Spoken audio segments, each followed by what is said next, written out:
Hello friends, welcome to your channel MPRM। आशा करती हूँ कि आप सभी स्वस्थ होंगे, निरंतर अपने एग्ज़ाम की तैयारी कर रहे होंगे। तो चलिए आज हम पढ़ने वाले हैं नेट UGC इतिहास के प्रीवियस ईयर के क्वेश्चंस, जिसको हम यूथ कॉम्पिटेटिव टाइम्स की बुक से कंप्लीट कर रहे हैं। इसकी हम बहुत सारे वीडियो कंप्लीट कर चुके हैं। आज हमारा होगा जून 2019 का प्रश्न पत्र सेकेंड। यदि फ्रेंड्स आप चाहते हैं कि इस बुक की मैं सारी वीडियो आपको एक साथ दे दूँ, क्योंकि आपके एग्ज़ाम बहुत जल्दी हैं, तो प्लीज़ आप मुझे कमेंट कर दीजिए, तो मैं आपके लिए ये सारी वीडियो एक साथ दे दूँगी, उनकी लिंक। और यदि आप चाहते हैं कि मैं कोई और बुक पहले कंप्लीट कराऊँ, तो प्लीज़ आप मुझे उस बुक का नाम बता दीजिए। मैं पूरी कोशिश करूँगी उस बुक को पहले कंप्लीट कराने की।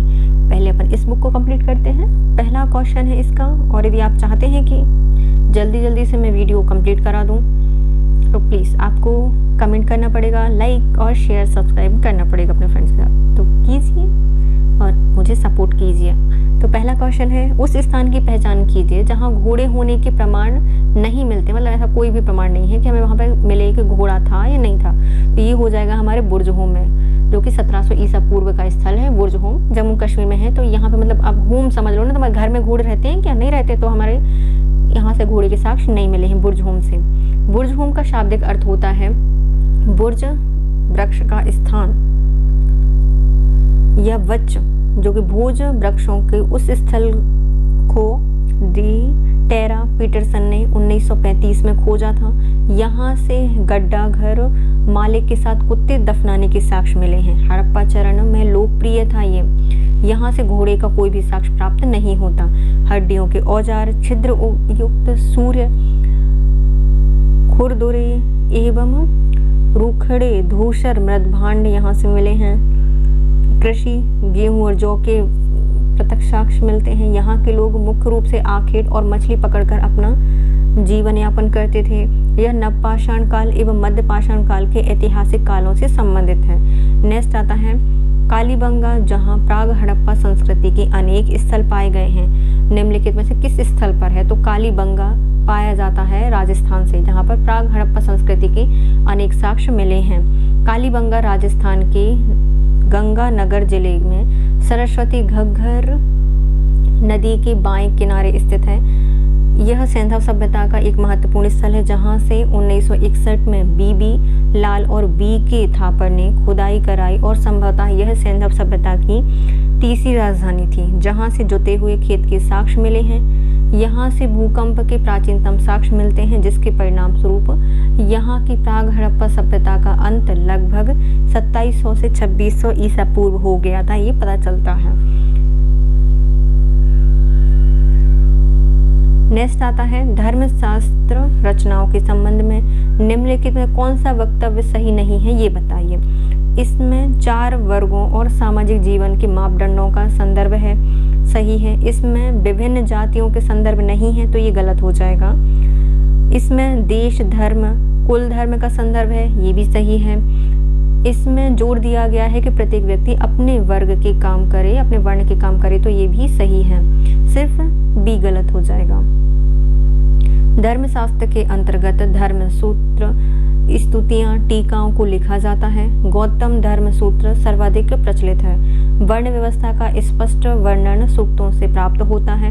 वर्ण संकर की कल्पना और जाति एवं मिश्र जाति के उद्भव की जानकारी सर्वप्रथम सूत्र साहित्य में मिलती है। कालांतर में इन्हीं अवधारणाओं का विस्तार स्तुतियों में देखा गया है। सर्वप्रथम गौतम धर्म सूत्र में वार्ता को शूद्र का वर्ण धर्म बताया गया है।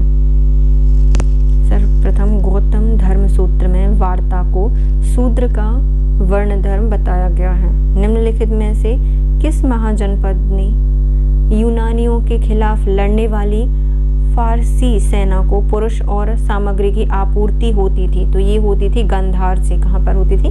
गांधार से होती थी। गांधार जनपद यूनानियों से पूर्व हकमानी अर्थात फारस साम्राज्य का भाग था।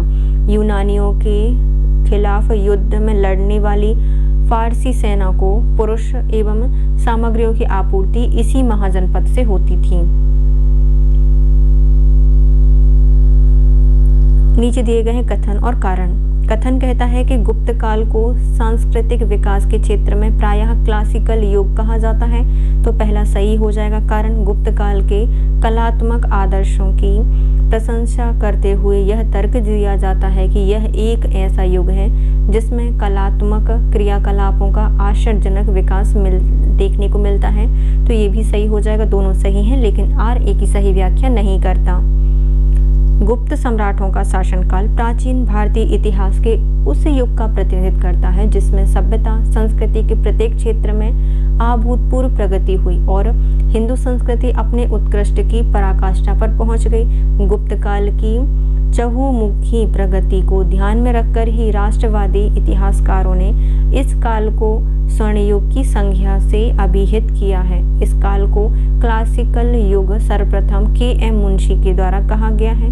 भारत का पेरिक्लीज युग आदि नामों से जाना जाता है। निम्नलिखित विशेषताओं ने गुप्त काल को भारतीय इतिहास का स्वर्णकाल बनाया है। इसकी विशेषता है, राजनीतिक एकता का काल था, महान सम्राटों का काल है, श्रेष्ठ शासन व्यवस्था का काल है, आर्थिक समृद्धि का काल है, धार्मिक सहिष्णुता का काल है, साहित्य विज्ञान एवं कला के चरमोत्कर्ष का काल है, भारतीय संस्कृति के प्रचार का काल है। नेक्स्ट दिए गए हैं कथन और कारण बताने हैं। कथन, अब इस संबंध में काफी कम संदेह है कि सिंधु घाटी सभ्यता के कतिपय पहलू द्वितीय एवं प्रथम शताब्दी की संस्कृतियों में मिलते हैं। तो पहला सही है, सिंधु सभ्यता और वैदिक संस्कृति के बीच प्रारंभिक हेती सभ्यता के अस्तित्व को अब नहीं माना जाता। तो ये भी सही है और आर ए की सही व्याख्या नहीं करता। पहला क्या था, इसमें काफ़ी संदेह है कि सिंधु घाटी सभ्यता के कतिपय पहलू द्वितीय और प्रथम शताब्दी की संस्कृतियों से मिलते हैं। तो ये सही हो जाएगा। हेती या हिती तुर्की एशियाई साम्राज्य के बड़े भाग के स्वामी थे। भाषा के रूप में हिती हिंद यूरोपीय परिवार के थे, परंतु इनकी लिपि प्राचीन सुमेरु, साजुली और आजुटी है और इसका साहित्य उपकादी और इससे भी पूर्ववर्ती सुमेरी से प्रभावित था। निम्नलिखित में कौन सा कथन गलत है बताइए। लेखन के दिन कार्य बन जाने के बहुत दिनों बाद तक मौखिक परंपरा के प्रति मोह बना रहा। तो ये सही था। भर्तृहरि ने घोषणा की थी कि समझ के पास बाक रूप होता है। बाक प्रकटित जागरूकता सभी प्रकार के ज्ञान की नींव है। तो ये भी सही हो जाएगा। इस प्रकार भारतीयों ने कंठस्थ की अपेक्षा ग्रंथस्थ को वरीयता दी थी। तो ये गलत हो जाएगा। 9वीं शताब्दी की लातिनी व्याकरणों का विचार आदर्शक भारतीय विचारों से बिल्कुल अलग था। इसलिए यूरोप में विद्वान व्यक्ति वह था जो कि लिटरेट अर्थात पढ़ा लिखा लिटरेट मैन होता था। श्रुति हिंदी धर्म की सर्वोच्च एवं सर्वोपरि धर्म ग्रंथ है। श्रुति का शाब्दिक अर्थ होता है सुना हुआ, अर्थात ईश्वर की वाणी जो कि प्राचीन काल में ऋषियों द्वारा सुनी गई थी और जगत में फैलाई गई। इन्हें वेद कहते हैं। इसके अलावा अन्य ग्रंथों को स्मृति कहा जाता है, अर्थात व्यक्तियों के स्मरण और बुद्धि में से बना ग्रंथ जो कि वस्तुतः श्रुति की ही मानवीय विवरण या व्याख्या माने जाते हैं। श्रुति और स्मृति में कोई विवाद होने की अवस्था में श्रुति को ही मान्यता मिलती है। नेक्स्ट आते हैं सूची 1 को सूची 2 से बताइए। लेखक और उनके लेखक बताइए। पुस्तक और लेखक। काव्य का दर्शन हो गया, एक डंडा पड़ा और काव्य के दर्शन हो गए, मतलब अरे डंडन से संबंधित है। दश कुमार चरित्र भी डंडन के द्वारा लिखी गई है। अष्टाध्यायी के द्वारा लिखी गई है पाणिनि। महाभाष्य लिखा गया है पतंजलि के द्वारा और तंत्र लोक लिखा है अभिनव गुप्त के द्वारा। किसी पे तंत्र हो जाए तो क्या करता है, अभिनय करता है। काव्यदर्श दंडी ने लिखा है। अष्टाध्यायी पाणिनि ने लिखा है। महाभाष्य पतंजलि के द्वारा लिखा गया है और तंत्र लोक की रचना अभिनव गुप्त के द्वारा लिखी गई है। भरतपुर पुरातात्विक स्थल के संबंध में कौन सा वक्तव्य सही नहीं है ये बताइए। यह पश्चिम बंगाल में स्थित है तो पहला ही गलत हो जाएगा। भरतपुर राजस्थान में है, ना कि पंजाब में या बंगाल में नहीं है, तो ये गलत हो जाएगा। यह राजस्थान में स्थित है जहाँ से प्रवासी पक्षी की हड्डियों के अवशेष मिले हैं, सही है। काल अवधि प्रथम में मछली पकड़ने, शिकार करने और कृषि के साक्ष्य यहाँ से मिलते हैं, सही है। काल अवधि 2 में लोहे और उत्तरी काले चमकदार मृदभांड के प्रयोग के साक्ष्य मिले हैं, तो ये भी सही हो जाएगा। भरतपुर पुरातत्व स्थल पश्चिम बंगाल में स्थित है, ये गलत हो जाएगा। यहाँ कालखंड 1 में तांबे की वस्तु राजस्थान से प्राप्त हुई हैं जो काले और लाल मृदभांडों की संस्कृति से जुड़े हुए हैं। साथ ही सूक्ष्म पाषाण औजार, नव पाषाण कुल्हाड़ी, पक्की ईंटों के मनके भी मिले हैं। यहाँ एक गड्ढे में चावल के जले हुए अवशेष मिले हैं। ताम्रपाषाण काल खंड 2 में कुछ मात्रा में तांबे की वस्तुएं मिली हैं। इसी काल में लोहे के भालाग्र और लोहे के शिलालेख भी मिले हैं। यहाँ कई अन्य प्रकार के मृदभांड भी पाए गए हैं, जिसमें चिकनी मिट्टी के घोल के लेप वाले काले मृदभांड और एक धूसर पांडुलेप वाला मृदभांड शामिल है। पालतू मवेशी, भैंस, बकरी, हिरण, साथ में सांभर, मछली, कछुए, पक्षी जैसी हड्डियों, पशुओं की हड्डियों के अवशेष भी मिलते हैं।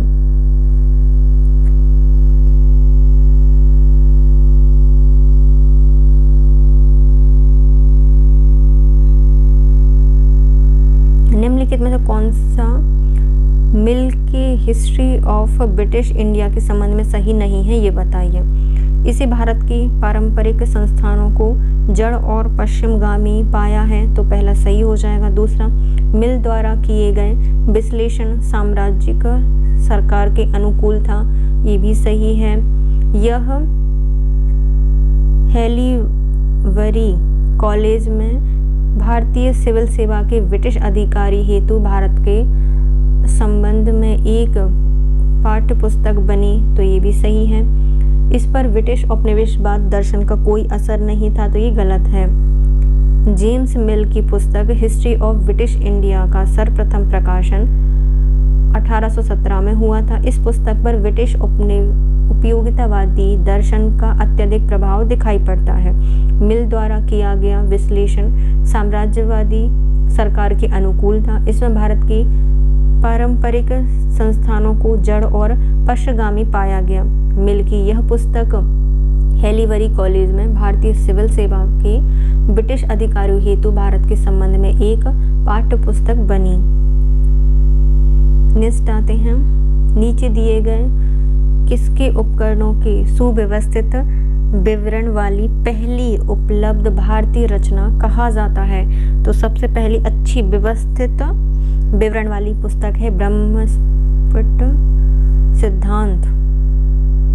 ब्रह्मगुप्त गुप्तकालीन एक प्रसिद्ध गणितज्ञ थे। इन्होंने 2 महत्वपूर्ण ग्रंथों की रचना की, ब्रह्मस्फुट सिद्धांत और खंड खाद्य पद्धति। ब्रह्मस्फुट सिद्धांत के 19 और 24 तक के अध्याय खगोलीय उपकरणों और प्रेक्षणों को समर्पित है। नेक्स्ट आते हैं, निम्नलिखित में कौन सा सम्मिलित नहीं है बताइए। नागर शैली, यह नागर मंदिरों का आधार वर्गाकार होता था। इनकी प्रत्येक भुजा के मध्य में अनेक प्रक्षेप होते थे जो कि क्रॉस रूप प्रदान करते थे, ये सही है। दूसरा, द्रविड़ शैली, इस शैली की सबसे महत्वपूर्ण विशेषता इसके पिरामिडाकार शिखर होते हैं, ये भी सही है। कश्मीरी शैली, यह वाह विश्व के किसी भी प्रकार के प्रभाव से रहित विशुद्ध स्थानीय शैली है, तो ये गलत हो जाएगा। बेसर शैली, यह उत्तरी एवं दक्षिण शैली का मिश्रण है, तो ये भी सही हो जाएगा। कश्मीरी शैली का सर्वश्रेष्ठ उदाहरण मार्तंड सूर्य मंदिर है। इस मंदिर का निर्माण 725 से 756 में काकोड वंश के राजा ललितादित्य मुक्तापीठ द्वारा कराया गया था। इस मंदिर के वास्तुकला की विशेषता इसके मेहराब हैं। मंदिर के स्तंभों और द्वार मंडपों की वास्तु शैली रोम के गोथिक शैली से कुछ अंशों तक मिलती जुलती है। इस स्तंभ में ग्रीक रचनाओं का प्रयोग किया गया है। इस मंदिर में चीनी, रोम, ग्रीक, भारतीय शैली की झलक देखने को मिलती है। नेक्स्ट आता है बागोर साइट के संबंध में निम्नलिखित में कौन सा कथन सही नहीं है वो बताइए। यह राजस्थान में है, सही है। इसमें विशुद्ध मध्य पाषाण प्रागभाण चरण के होने के संबंध में हमारे पास 5365 से 3775 ईसा पूर्व की अवधि की कार्बन तिथि प्राप्त होती है, तो ये भी सही है। इसमें प्रारंभ से ही कृषि संबंधी चिन्ह पाए गए थे, तो ये गलत हो जाएगा। जबू, बैल, भेड़, बकरी, सूअर की करीब 5000 ईसा पूर्व से ही पशुपालतू के रूप में पालन किया जाता था, तो ये भी सही है। तीसरा गलत हो जाएगा। बागोर राजस्थान के भीलवाड़ा जिले में स्थित है। यहाँ से 1968 से 1970 तक BN मिश्र ने उत्खनन कार्य कराया था। बागोर भारत का सबसे बड़ा मध्य पाषाणिक स्थल है। यहाँ से मध्य पाषाण, ताम्रपाषाण युग और लोह युग के साक्ष्य प्राप्त होते हैं। मध्य प्रदेश में स्थित आदमगढ़ और बागोर 2 मध्य पाषाणिक स्थल ऐसे हैं जो पशुपालन के प्राचीनतम साक्ष्य प्रस्तुत करते हैं। बागोर से चेलसेनी औजारों की प्राप्ति अत्यधिक मात्रा में हुई है। बागोर से जबू, बैल, भेड़, बकरी, सूअर की करीब 5000 ईसा पूर्व से ही पालतू पशु के रूप में पालन किया जाता था। इनके विशुद्ध मध्य पाषाण प्रागभाण चरण के होने के संबंध में हमारे पास 5365 से 3775 ईसा पूर्व की अवधि की कार्बन तिथि है।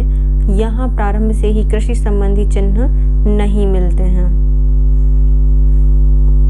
नेक्स्ट आती है पुस्तक और उनसे संबंधित लेखक बताइए।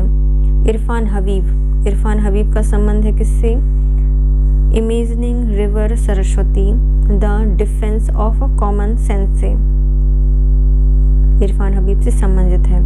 बीबी लाल का संबंध है perhaps the earliest ploughed field so far unearthed in the world, और R.H. मीडो से संबंधित हैं the demonstrations and exploitations of plant and animals in the greater Indus Valley। और नेक्स्ट आते हैं मार्शिया फेंटिस के द्वारा लिखी गई है regional interaction in Indus valley urbanisation.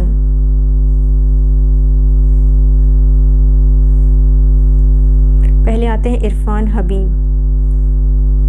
Imagining river Saraswati defence of common sense से संबंधित है। इरफान मतलब ये क्या करते हैं, इमेजिन कर रहे हैं।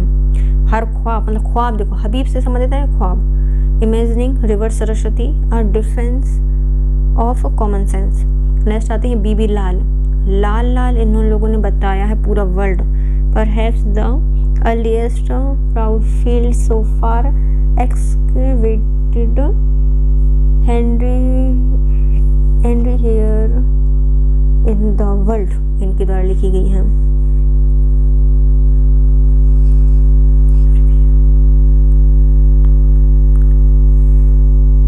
R.H. मीडो के द्वारा लिखी गई है the demonstrations and exploitations of plant and animal in the greater Indus valley. जो मिले हुए हैं एनिमल की हड्डियाँ मिली हैं उसके बारे में लिखा है मीडो के द्वारा। और मार्शिया फेंटिस के द्वारा लिखा गया है रीजनल इंटरेक्शंस इन इंडस वैली अर्बनाइजेशन, इनके द्वारा लिखी गई है। नेक्स्ट आते हैं राजशेखर के संबंध में निम्नलिखित में कौन सा वक्तव्य सही है वो बताइए। यह प्रतिहार शासक महेंद्रपाल और महिपाल के दरबारी कवि थे। राजराजशेखर जो कि 9वीं से 10वीं शताब्दी ईसी तक रहे हैं, तो ये सही हो जाएगा, बी सही है। राजशेखर कन्नौज के प्रतिहार वंशी राजा महेंद्रपाल और उनके पुत्र महिपाल 9वीं से 10वीं शताब्दी की राज्यसभा में रहते थे। वे संस्कृत के प्रसिद्ध कवि और नाटककार थे। राजशेखर नाटककार कम कवि अधिक थे। इनके ग्रंथों में काव्यात्मकता अधिक है। वे शब्द कवि हैं। इन्होंने लोकोक्तियां और मुहावरे का खुलकर प्रयोग किया है। इनके नाटक रंगमंच के लिए उपयुक्त नहीं हैं, अपितु ये पढ़ने में ही विशेष रोचक हैं।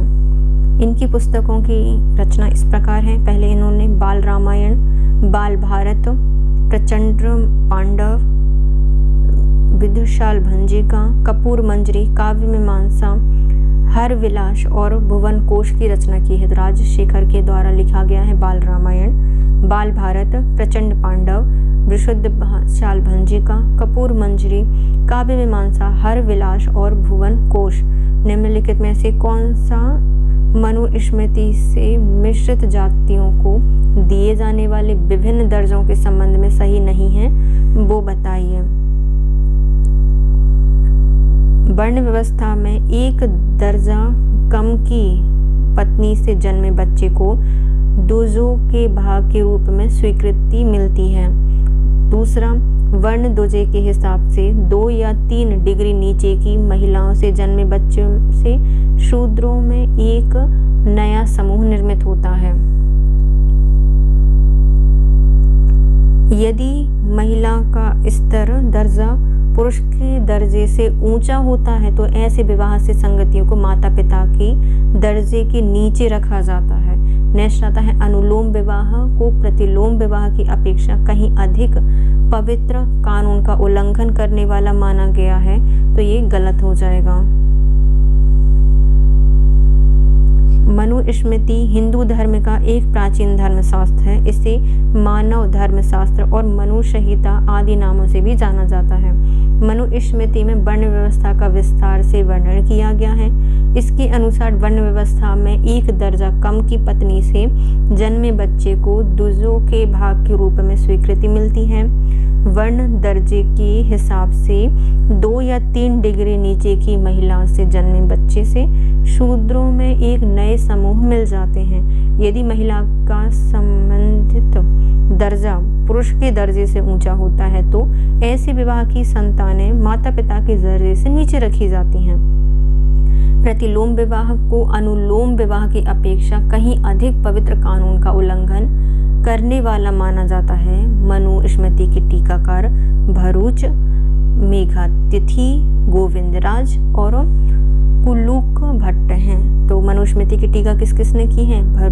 बारूची ने की है, मेघातिथि ने की है, गोविंदराज ने की है और कुलूक भट्ट के द्वारा की गई है। नेक्स्ट आते हैं कथन कारण बताइए। तर्क दिया जाता है कि आरंभिक ऐतिहासिक दक्षिण भारत में कवियों द्वारा किया गया गुणगान राजनीतिक सत्ता का आधार नहीं था, तो पहला गलत हो जाएगा।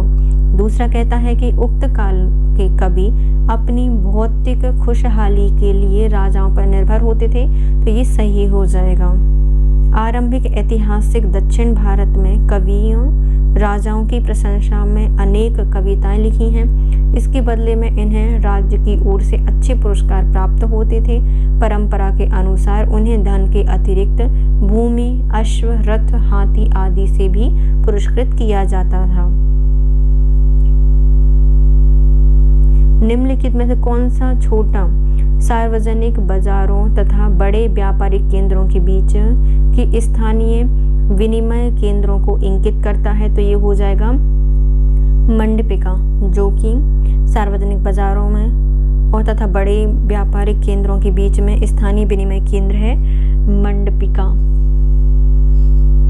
18वीं शताब्दी ईसा पूर्व के पश्चात अनेक कस्बों का उल्लेख प्राप्त होता है, जो कि संभवतः बड़े बड़े गांव से स्थापित होने लगे। इन कस्बों में एक मंडपिका बाद में मंडी होती थी, जहां आसपास के गांव के लोग अपने अपने उत्पादों की बिक्री हेतु इकट्ठा होते थे। ये छोटे सार्वजनिक बाजारों तथा बड़े व्यापारिक केंद्रों के बीच के स्थानीय विनिमय केंद्र था। नेक्स्ट आते हैं स्थान और उनसे संबंधित काल। किली गुल मोहम्मद का संबंध है 4555 से 3885 BC तक। नेक्स्ट आते हैं डम्ब साउथ, इनका संबंध है 3370 से 2530 BC तक। कालीबंगा का संबंध है 2980 से 1865 BC और राणा घुंडाई का संबंध है 4550 से 3164 BC तक।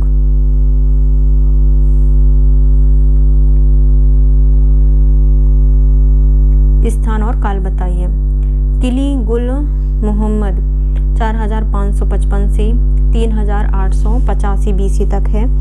डम्ब साध्य ये 3370 से 2530 BC तक है। कालीबंगा ये 2980 से 1865 BC तक है और राणा घुंडाई ये 4550 से 3164 BC है। निम्नलिखित में से किस में रेडियो कार्बनिक काल निर्धारित तिथि लागू की जाती है? तो पुरातत्व विज्ञान के लिए लागू की जाती है। 1943 में रसायन शास्त्री विलर्ड लिवी द्वारा रेडियोधर्मी कार्बन 14 विधि का आविष्कार किया गया। पुरातत्व में विधि तिथि निर्माण के लिए इसका सबसे अधिक प्रयोग किया जाता है कार्बन 14 द्वारा। काल निर्धारण विधि के कार्बन रेडियो काल निर्धारण तकनीक कहा जाता है। इस का प्रयोग पुरातत्व जीव विज्ञान में जंतु और पौधों से प्राप्त अवशेषों के आधार पर जीवन काल एवं समय चक्र का निर्धारण करने में भी किया जाता है। नेक्स्ट आते हैं, यदि हम आहार से निकले हुए लोहे की बात छोड़ दें तो भारत के पुरातत्व या प्रारंभिक लोह स्तर हेतु सभी 14 कार्बन तिथि करीब 1000 ईसा पूर्व तथा इससे थोड़े पहले की आती है। यह मत किसका है? तो ये इरफान हबीब का है। इरफान हबीब का कथन है कि यदि हम आहार से निकले हुए लोहे की बात छोड़ दें तो भारत में प्रारंभिक लोह स्तर हेतु कार्बन 14 तिथि करीब 1000 ईसा पूर्व है या इससे थोड़ा सा पहले की आती है। चट्टानों तथा मुक्त रूप से खड़े स्तंभों पर उत्कीर्ण लेखों के लोक प्रदर्शन की विधि भारतीय शासकों द्वारा निम्नलिखित में से किनके द्वारा अपनाई गई संबंधित प्रथा का अनुकरण थी? तो ये अपनाई गई थी हकमानी शासकों के द्वारा। मौर्य काल के सर्वोत्कृष्ट नमूने अशोक के एकाश्मक स्तंभ, इन स्तंभों का निर्माण चुनार के बलुआ पत्थरों से हुआ था। इन स्तंभों में 2 प्रमुख भाग थे। पहला आता है स्तंभ यष्टि या गावदुम लाट और शीर्ष भाग। स्तंभों की चमकीली पॉलिश, घंटा वृत्ति और शीर्ष भाग में पशु आकृति के कारण पाश्चात्य विद्वानों का मत है कि इसकी कला के प्रणेता हखेमानी या हकमानी ईरान से मिलती है। हखेमानी हकमानी होगा। नीचे दिए गए कौन सा गलत तरीके से सुमेलित है? कौन सा गलत तरीके से सुमेलित किया गया है? पहले आते हैं R.S. शर्मा के द्वारा अर्बन डिके इन इंडिया लिखा गया है। जोना विलियम्स के द्वारा the art of Gupta India empire and province की रचना की गई है। A.L. वाशम के द्वारा the wonder that was India की रचना की गई है। Romila Thapar myths and realities study in the formation of Indian culture, इसकी स्थापना नहीं की गई है। मिसमैच है ये। देखो पहले आते हैं R.S. शर्मा। R.S. शर्मा क्या लिखते हैं? Urban decay in India. Joanna Williams द्वारा the art of Mughal India empire and province लिखा गया है। A.L. वाशम के द्वारा the wonder that was India की रचना की गई है। रोमिला थापर ये नहीं है सही। Miss and realities study in the formation of Indian culture नामक पुस्तक के लेखक D.D. कोशाम्बी हैं। रोमिला थापर की निम्न पुस्तक हैं जो कि early India, Indian culture and culture is heritage, contemporary past, ये किसके द्वारा लिखा गया है? रोमिला थापर के द्वारा लिखा गया है। जबकि जो miss and reality studies in the formation of Indian culture है, इसकी रचना D.D. कोशाम्बी के द्वारा की गई है। सूची 1 को सूची 2 से मिलाइए। राज्य और उनकी भौगोलिक सीमाएं बताइए। अवंती की सीमा कहाँ पे थी? मध्य भारत के मालवा क्षेत्र में आती है।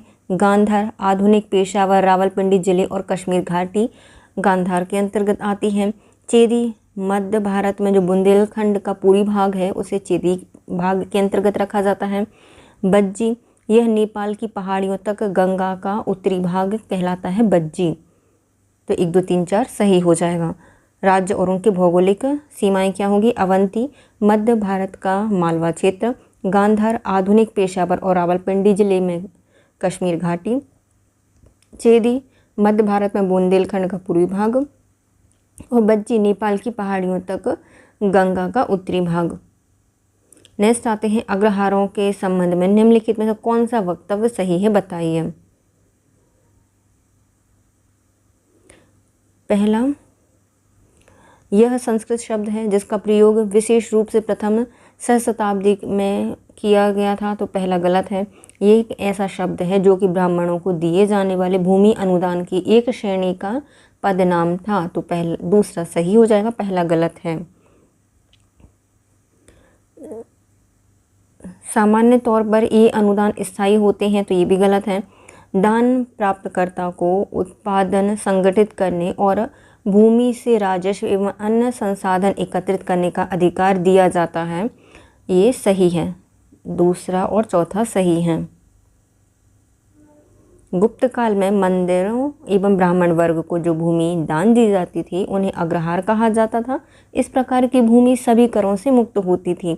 इनके ऊपर धारकों का पूर्ण स्वामित्व होता था और ऐसी भूमि दानों का उद्देश्य एकमात्र शैक्षणिक और धार्मिक था।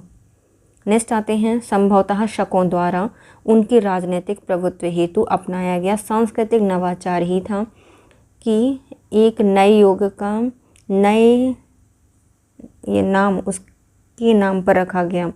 सेल्डन फ्रोलॉक के अनुसार यह सांस्कृतिक विचार क्या था? तो यह सांस्कृतिक विचार उनकी राजनीतिक प्रयोजनों हेतु संस्कृत का प्रयोग था।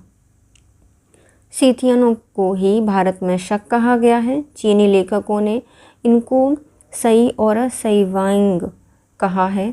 यूनानियों के पश्चात भारत में शकों का हमला हुआ। सर्वप्रथम यह सर्वाधिक विख्यात एवं शक्तिशाली शासक शक में नरेश रुद्रदामन थे, जिनका गिरनार और जूनागढ़ लेख चंपू शैली एवं विशुद्ध गद्यात्मक संस्कृत भाषा में लिखा गया पहला अभिलेख है। सेल्डन प्रोलॉग के अनुसार राजनीतिक प्रयोजनों हेतु संस्कृत का प्रयोग संभवतः शकों द्वारा उनके राजनीतिक प्रभुत्व हेतु अपनाया गया सांस्कृतिक नवाचार ही था कि एक नए युग का नाम उनके नाम पर रखा गया। नेक्स्ट आते हैं कथन कारण बताना है। ऐसा माना जाता है कि अजातशत्रु ने 493 ईसा पूर्व में अपने पिता की हत्या की और उसने कौशल को अपने राज्य में मिला लिया, जबकि वहाँ के शासक उसके मामा थे, तो पहला सही हो जाएगा। दूसरा, मगध के बिंबिसार का पुत्र अजातशत्रु मगध का शासक बनने के लिए आतुर था और उसने अन्य क्षेत्रों को अपने राज्य में मिला लिया था, तो ये भी सही है और RA की सही व्याख्या भी करता है। अजातशत्रु 492 से 460 ईसा पूर्व तक अपने पिता बिंबिसार की हत्या करने के पश्चात मगध का शासक बना। अजातशत्रु मगध का शासक बनने के लिए आतुर था तथा उसने अन्य क्षेत्रों को अपने राज्य में मिला लिया था। ऐसा माना जाता है कि अजातशत्रु ने कौशल जनपद को ही अपने राज्य में मिलाया था, जबकि वहाँ उसका शासक मामा था। नेक्स्ट आते हैं बादामी के निकट महाकुटेश्वर स्थित मंदिरों के समूह से उस मंदिर को पहचानिए जिसके गर्भगृह में एक भाग का कुछ भाग या कुछ महत्व था, तो वो हो जाएगा संगमेश्वर। उस मंदिर का या गर्भगृह का नाम क्या है? संगमेश्वर। बादामी और पटदकल के बीच स्थित महाकुटेश्वर मंदिर समूह नागर शैली के शीर्ष से युक्त त्रिरथ प्रकार के मंदिर हैं। इस समूह में मंदिरों में संगमेश्वर मंदिर प्राचीन है, जिसका निर्माण विजयादित्य के शासनकाल में 725 के आसपास हुआ था। इस मंदिर का विमान गर्भगृह की बनावट त्रिरत्न या त्रिरथ प्रकार की है, जिसका दोहरी दीवारों से युक्त संधार आदि तल है। स्तंभ युक्त बाह्य प्राचीर विमानों के सामने स्थिर अर्धमंडप का निर्माण करती है। नेक्स्ट आती है कथन कारण बताने हैं। कथन कहता है कि राष्ट्रवादी इतिहास लेखन में भारतीय संस्कृति के आध्यात्मिक घटक तथा पश्चिमी संस्कृति के भौतिकवादी आधार को एक आवश्यक और अंतर्निहित अंतर के रूप में देखा है। तो पहला सही हो जाएगा। दूसरा, यह अंशतः उस विचार की प्रतिक्रिया थी जिसकी यह घोषणा थी कि धर्म भारत के पारंपरिक समाज में एक ऐसा केंद्रीय कारक था जिसने प्रगति को अवरुद्ध किया था। तो ये भी सही है और RA की सही व्याख्या करता है। राष्ट्रवादी इतिहास लेखन ने भारतीय संस्कृति के आध्यात्मिक घटक और पश्चिमी संस्कृति के भौतिकवादी आधार को एक आवश्यक और अंतर्निहित अंतर के रूप में देखा, क्योंकि यह अंशतः इस विचार की प्रतिक्रिया थी जिसकी यह धारणा थी कि धर्म भारत के पारंपरिक समाज में एक ऐसा केंद्रीयकरण था जिसने प्रगति को अवरुद्ध किया था। नीचे दिए गए परिच्छेद को पढ़ें और उससे संबंधित उत्तर देने हैं। चलिए हम इनको पढ़ते हैं। पूर्व मध्यकाल के राजनीतिक इतिहास में राज्यों और भूमि अनुदान का विस्तार देखने को मिला। ब्राह्मणों को दिए जाने वाले भूमि अनुदान ने राजनीतिक शक्ति के विधि मान्यकरण में महत्वपूर्ण भूमिका निभाई और कृषि संबंधों पर इनका महत्वपूर्ण प्रभाव पड़ा। उपमहाद्वीप के विभिन्न भागों में कृषि का विस्तार हुआ और ग्रामीण समाज अत्यधिक स्त्रीकृत बन गया। यह शहरी अवनति का काल नहीं था। यह दक्षिण भारत को देखने से बिल्कुल स्पष्ट है कि यहाँ शिल्पों, शहरों, व्यापार और व्यापार संघों का पर्याप्त विकास हुआ। उपमहाद्वीप चीन एवं दक्षिण पूर्व एशिया के बीच व्यापारिक संबंधों में काफ़ी विस्तार हुआ। भक्ति, पूजा, धार्मिक विचार एवं व्यवहार की प्रमुख विशेषता थी। मंदिर न केवल पवित्र स्थल थे बल्कि शहरों केंद्र के मूल एवं राजनीतिक प्रतीक भी थे। इन्हें पर्याप्त संरक्षण मिलता था जिसके कारण वे विभिन्न सामाजिक समूहों के क्रियाकलापों और आकांक्षाओं के केंद्र बिंदु बन गए थे। संस्कृत एवं देशी भाषाओं में अनेक पुस्तकों की रचना सहित सांस्कृतिक क्षेत्र में पर्याप्त विकास हुआ। मंदिर मूर्तिकला का विकास, परिष्करण हुआ। विभिन्न क्षेत्रीय शैली स्पष्ट दिखाई देने लगी। 600 से 1200 ईस्वी के दौरान राजनीतिक, सामाजिक, आर्थिक एवं सांस्कृतिक स्तर पर घटनाक्रम ने विशिष्ट क्षेत्रीय संघटनाओं एवं प्रतिमानों में निश्चित रूप धारण किया। यहाँ इंगित पूर्व मध्यकाल का प्रारंभिक काल लगभग क्या है? तो लगभग होगा 600 ईस्वी। परिच्छेद में जो इंगित है पूर्व मध्यकाल का प्रारंभ लगभग 600 ईस्वी है।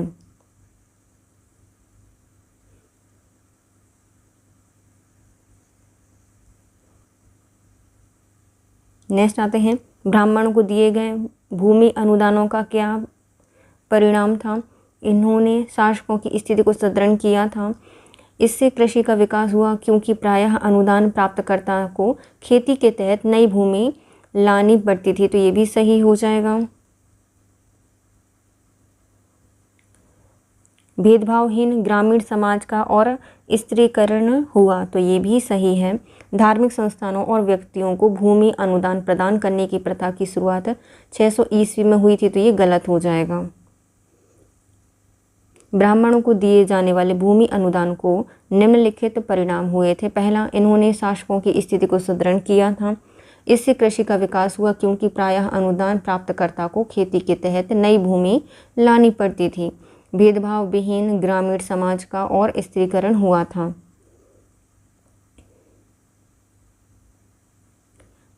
गुरु नानक के संबंध में निम्नलिखित में से कौन सा कथन सही नहीं है, बताइए।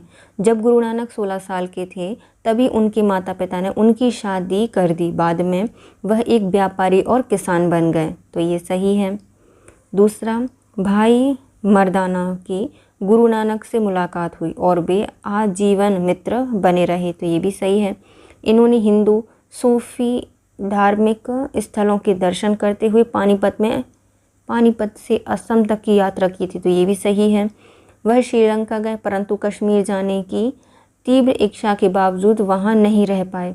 तो ये वाला गलत हो जाएगा। निम्नलिखित में से कौन से विद्वान ने 5079 ईस्वी में मजहर का प्रारूप तैयार किया था? तो मजहर का प्रारूप तैयार किया है शेख मुबारक और फैजी ने।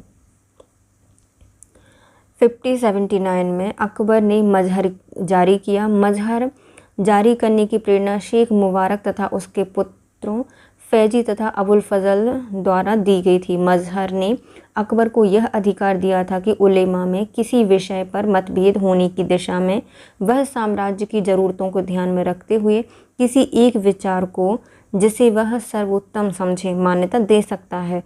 शेख मुबारक ने मजहर का प्रारूप तैयार किया। मजहर क्या था?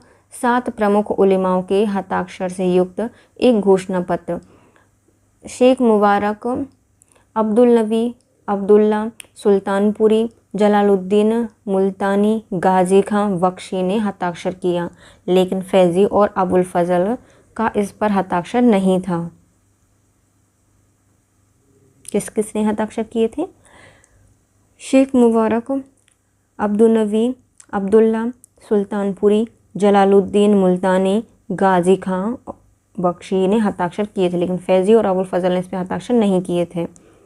निम्नलिखित में से कौन सा फारसी पुस्तक में कपास धुनने के चाप का प्रारंभिक साहित्यिक संदर्भ मिलता है? तो चाप जो कि कपास को धुनने के काम आती है, तो ये मिलता है कव्वास लेकिंसन में।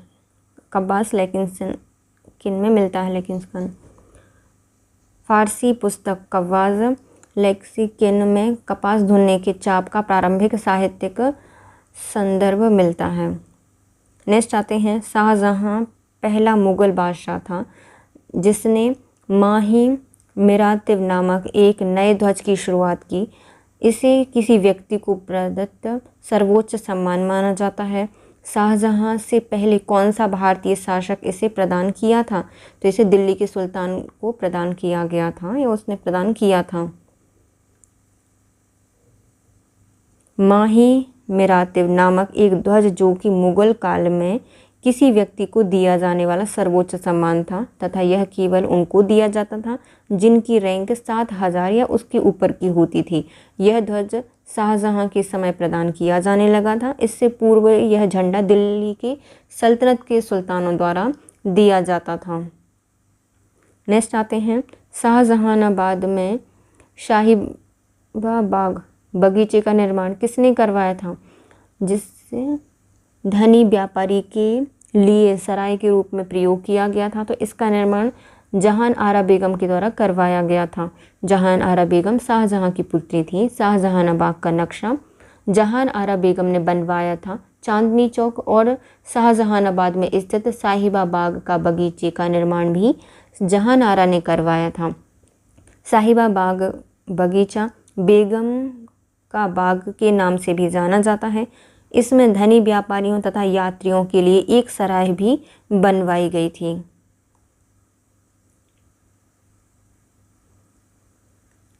उसने सड़कों पर सुरक्षा सुनिश्चित करने और यात्रियों को सुविधा प्रदान करने के लिए राजमार्ग पर 2 कोस की दूरी पर सराय का निर्माण कराया।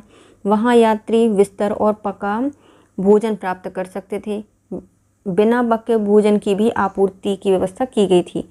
उसने ऐसी लगभग 1700 सरायों का निर्माण करवाया था। उस शासक का नाम क्या है? तो वह शासक हो जाएंगे शेरशाह सूरी।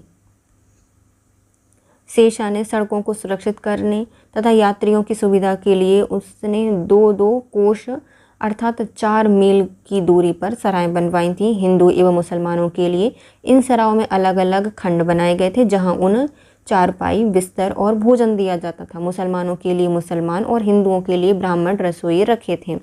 जो हिंदू जातिगत नियम के कारण स्वयं खाना पकाते थे उनके लिए अनपका खाद्य सामग्री भी व्यवस्था की गई थी। नेक्स्ट आते हैं, निम्नलिखित में से किस उत्पाद की शुरुआत पुर्तगालियों द्वारा नहीं की गई है? तो पान पुर्तगाली नहीं लेकर आए थे। तंबाकू, काजू और अनानास पुर्तगाली लाए थे। पान का उद्भव स्थल दक्षिण पूर्वी एशिया का मलाया द्वीप है। इसके अनेक नाम हैं, जैसे इसे तांबुल, नागवल्ली, नागवल्ली दल, तांबुली, पर्ण, नगरवेल आदि कहा जाता है। पुर्तगालियों द्वारा टमाटर, हरी मिर्ची, आलू, तंबाकू की खेती, प्रिंटिंग प्रेस इत्यादि भारत में लाई गई थी। नेक्स्ट आते हैं, निम्नलिखित कथनों को पढ़िए और नीचे दिए जो विकल्प हैं उनका सही उत्तर बताइए। समाजशास्त्रियों ने यह बताया है कि जातियां भी संस्कृतिकरण के रूप में अंतर्गत अपने व्यवसायों के साथ साथ अपने दर्जे में कैसे परिवर्तन करती हैं। संस्कृतिकरण के सिद्धांत का प्रतिपादन किसने किया है? तो ये किया गया है M.N. श्रीवास्तव के द्वारा। भारत में धार्मिक, सांस्कृतिक एवं सामाजिक परिवर्तनों की कुछ विशेषताओं की व्याख्या के लिए डॉक्टर श्रीनिवास ने अपनी पुस्तक दक्षिण भारत के कुर्गों में धर्म एवं समाज में सर्वप्रथम संस्कृतिकरण की अवधारणा का प्रयोग किया। श्रीनिवास के अनुसार संस्कृतिकरण वह प्रक्रिया है जिसके माध्यम से तथाकथित निम्न जातियाँ उच्चतर वर्णों, विशेषतः ब्राह्मणों के विश्वासों, संस्कारों, जीवन शैली एवं दूसरे सांस्कृतिक प्रतिमानों को अपना लेती हैं। नेक्स्ट आते हैं, अलाउद्दीन की कृषि व्यवस्था में गियासुद्दीन तुगलक द्वारा अनेक परिवर्तन किए गए। इस संदर्भ में निम्नलिखित में कौन सा कथन सही नहीं है वो बताइए। इसने किसानों का बोझ कम करने के लिए हुक्म ए मशाहत या माप के स्थान पर हुक्म ए हासिल फसल बटाई को अपनाया था, तो सही हो जाएगा। दूसरा, गियासुद्दीन ने ग्राम प्रमुखों को साधारण किसानों के स्तर पर लाने में अलाउद्दीन के सिद्धांत में विश्वास नहीं किया था और उनकी परिलब्धियों का बहाल किया था, तो ये भी सही हो जाएगा। इसने खेती एवं चारागाहों को कर निर्धारण की छूट प्रदान की थी, ये भी सही है। इसने भू राजस्व की प्रथा को भी जारी रखा, उससे प्रोत्साहित किया था, तो ये गलत हो जाएगा। गियासुद्दीन तुगलक 1320 से 1325 तक दिल्ली का सुल्तान रहा। इसकी आर्थिक नीतियों का आधार रश्मिमियान भी थी, अर्थात संयम, शक्ति और नरमी के बीच एक संतुलन लेके चलना। इसने अलाउद्दीन की कृषि व्यवस्था में अनेक परिवर्तन किए थे, जैसे कि कृषि का बोझ कम करने के लिए हुक्म ए मशाहत या माप के स्थान पर हुक्म ए हासिल फसल बटाई को अपनाया था। ग्राम प्रमुखों को साधारण किसान के स्तर पर लाने के लिए अलाउद्दीन के सिद्धांत पर विश्वास नहीं किया था, उनकी परिलब्धियों को बहाल किया था। खेती एवं चारागाहों को कर निर्धारण से छूट प्रदान की थी। नहरों के क्षेत्र में कार्य करने वालों पर वह पहला सुल्तान था। नेक्स्ट आते हैं, निम्नलिखित में से कौन सा राजस्व अनुदान धार्मिक बुद्धिजीवियों को नहीं दिया जाता था, तो ये नहीं दिया जाता था। कौन सा? औकाफ नहीं दिया जाता था। ऐसा अनुदान, राजस्व अनुदान जो कि धार्मिक बुद्धिजीवियों को नहीं दिया जाता था, तो औकाफ नहीं दिया जाता था। इदरार, आमलक और इनाम दिया जाता था। आमलक, इदरार, इनाम, राजस्व अनुदान धार्मिक बुद्धिजीवियों को दिया जाता था।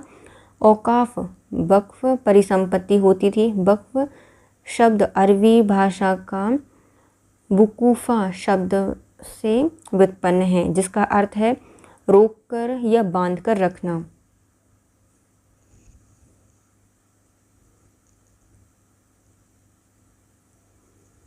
कथन कारण बताने हैं। पूर्व मध्यकाल में सामंतवाद की कुछ महत्वपूर्ण विशेषताएं पाई जाती थीं, परंतु यह यूरोपीय सामंतवाद से काफ़ी भिन्न था। पहला सही है। दक्षिण भारत में पूर्व मध्यकाल शहरी विकास का काल था, जैसा कि शिल्पियों, व्यापार एवं व्यापार संघों और शहरी केंद्रों के विकास से स्पष्ट होता है, तो ये भी सही हो जाएगा। लेकिन कारण कथन की सही व्याख्या नहीं करता। पूर्व मध्यकाल में भारत में सामंतवाद की कुछ महत्वपूर्ण विशेषता पाई जाती थी, परंतु यह यूरोपीय सामंतवाद से इस अर्थ में भिन्न था कि भारतीय सामंतवाद में कृषि दासता या सफरदम और मैनार व्यवस्था का अभाव दिखता है। इसलिए भारतीय सामंतवाद को अर्ध सामंती कहा जाता है। दक्षिण भारत में पूर्व मध्यकालीन शहर विकास का काल था, जैसा कि शिल्पों, व्यापार संघों और शहरी केंद्रों के विकास से स्पष्ट होता है।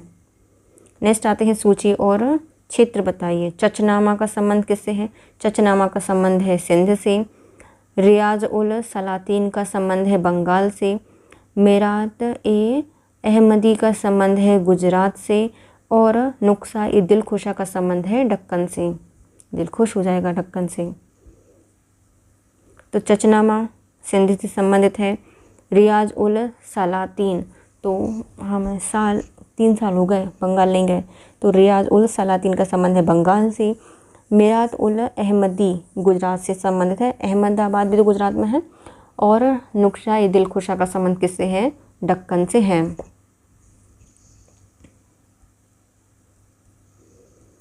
सूफीवाद तब सर्वेश्वर वादी बनना शुरू हुआ जब इब्न अल अरवी 1240 में मृत्यु के विचार सबसे पहले जलालुद्दीन रूमी 1207 से 1273 थे और अब्दुल रहमान जाउद्दीन के फारसी काव्य और उसके बाद अशरफ जहांगीर सिमनोनी 15वीं शताब्दी के प्रारंभ के भारत के भीतर प्रयासों पर अपना प्रभाव डालने लगे। इसी समय शंकराचार्य के वेदांत विचारधारा के सर्व ईश्वरवाद का प्रभाव ब्राह्मणवादी विचारों के भीतर लगातार बढ़ता रहा था। निम्नलिखित में से वह कौन सा मुगल शासक था जिसने सबसे पहले इस विचारधारा को पहचाना था? तो उसका नाम हो जाएगा जहांगीर। अकबर की भांति जहांगीर भी दरवेशों, संतों और विभिन्न पंथों के धर्म चिंतकों से मिलने और संलाप करने को हमेशा उत्सुक रहता था और उन्हें दानों अनुदानों से नवाजा करता था। जहांगीर को सर्वाधिक शांति वेदांत के अनुयायियों के मध्य मिलती थी। वेदांत को वह तशुफ शास्त्र कहता था। क्या कहता था? तशुफ शास्त्र कहता था। उसने सानिध्य स्थापित करने के प्रयत्न के सिलसिले में वह अपने शासनकाल के 11वें वर्ष में उज्जैन निवासी जदरूप गोसाई से मिला था। नेक्स्ट आते हैं ताप्ती नदी के किनारे लगभग 1400 में बुरहानपुर शहर की स्थापना किसने की थी? तो नासिर खां फारूकी के द्वारा की गई थी। बुरहानपुर मध्य प्रदेश में ताप्ती नदी के किनारे स्थित खानदेश का एक प्रख्यात नगर है। इसकी स्थापना लगभग 1400 ईस्वी में फारूकी वंश के सुल्तान नासिर खां फारूकी द्वारा की गई थी। अकबर ने 1599 में बुरहानपुर पर अधिकार किया और 1601 में खानदेश को मुगल साम्राज्य में मिला लिया। बुरहानपुर खानदेश की राजधानी था। 1631 में इसी स्थान पर मुमताज़ महल की मृत्यु हुई थी।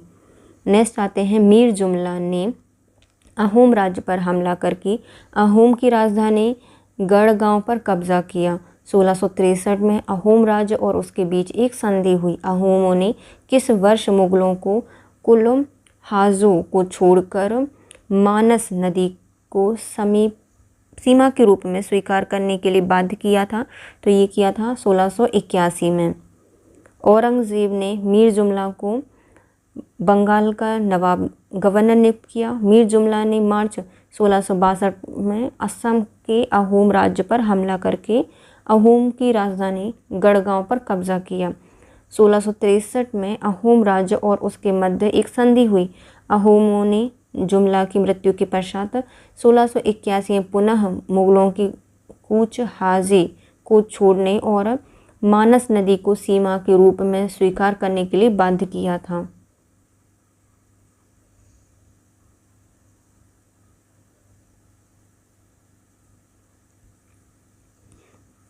निम्नलिखित में से कौन से स्रोत सिंध के इतिहास से संबंधित हैं?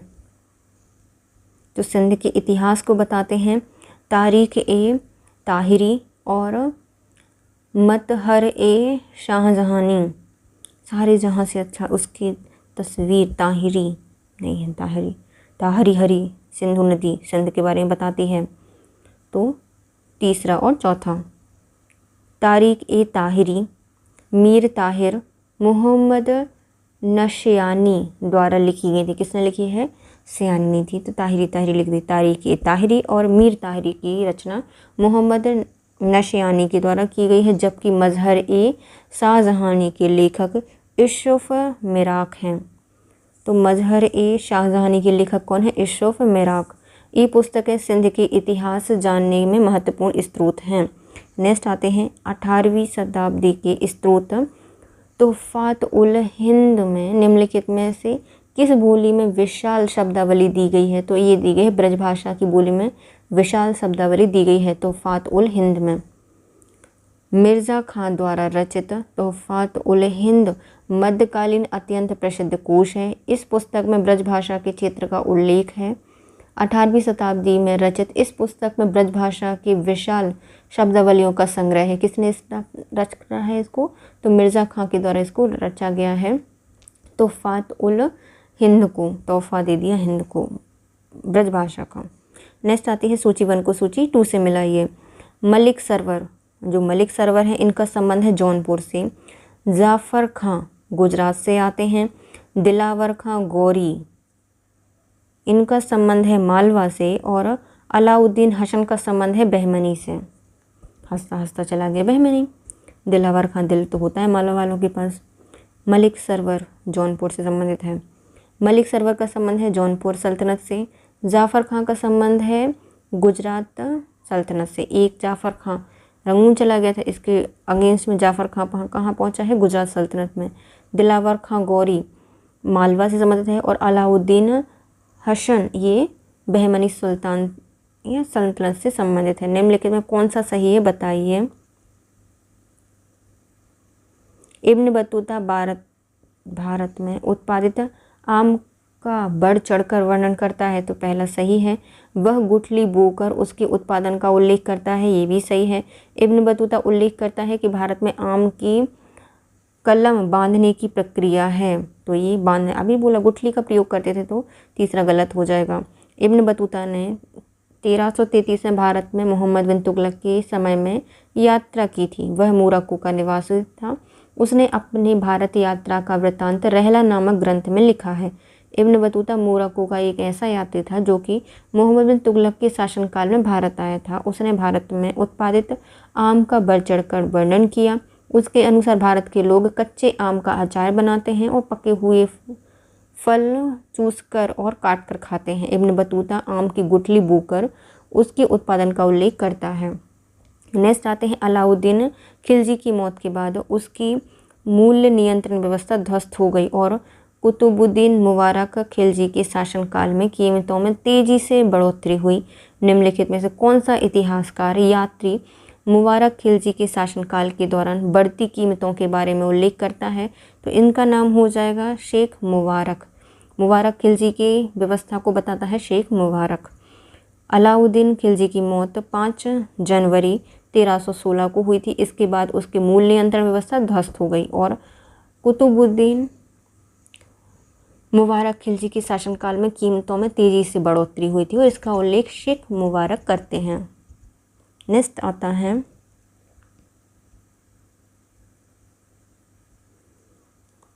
पूर्व मध्यकालीन भारत में सांप्रदायिक धार्मिक समूह का विकास हुआ। इनमें से भक्ति पूजा पर बल देने वाली सिद्धांतवादी संप्रदाय लोकप्रिय हुआ, तो पहला सही है। दूसरा, मंदिर राजनीतिक, सामाजिक, सांस्कृतिक और आर्थिक कार्यों की गतिशील स्थल बन गए थे, तो दूसरा भी सही है। पूर्व मध्यकालीन भारत की शहरी केंद्रों को जो 2 वर्गों में विभाजित थे, उनमें से एक को प्रशासनिक शहर और दूसरे को वाणिज्यिक शहर कहा जा सकता है, तो ये गलत हो जाएगा। चूँकि मंदिरों ने विभिन्न सामाजिक समूहों को आकृष्ट किया, उसके प्रकार इन्होंने अपवर्जन के पक्षधरों का विरोध किया था, तो ये सही हो जाएगा। आकृष्ट किया और इन्होंने उनके अपवर्जन के पक्षधरों का विरोध किया था, ये सही है। पूर्व मध्यकालीन भारत में सांप्रदायिक धार्मिक समूहों का विकास हुआ। इनमें से भक्ति पूजा पर बल दिया गया और ऐसे सिद्धांत इसमें लोकप्रिय हुए थे। इस काल में मंदिर राजनीतिक, सामाजिक, सांस्कृतिक, आर्थिक कार्यों के गतिशील स्थल बन गए। चूँकि मंदिरों ने विभिन्न सामाजिक समूहों को आकृष्ट किया था, इस प्रकार इन्होंने अपवर्जन के पक्षधर का विरोध किया है। नेक्स्ट आते हैं भारत और उज्बेकिस्तान के 2 बादशाहों के नाम बताइए जो हिंदूकुश और हिंदूकुश को दो साम्राज्य की सीमा तय करने पर सहमत थे। तो ये हो जाएंगे अकबर और अब्दुल्ला खां उज़्बेक। सन 1583 को अब्दुल्ला खां उज़्बेक ने तैमूरी शासन शाहरुख मिर्ज़ा से वक्ल छीन लिया।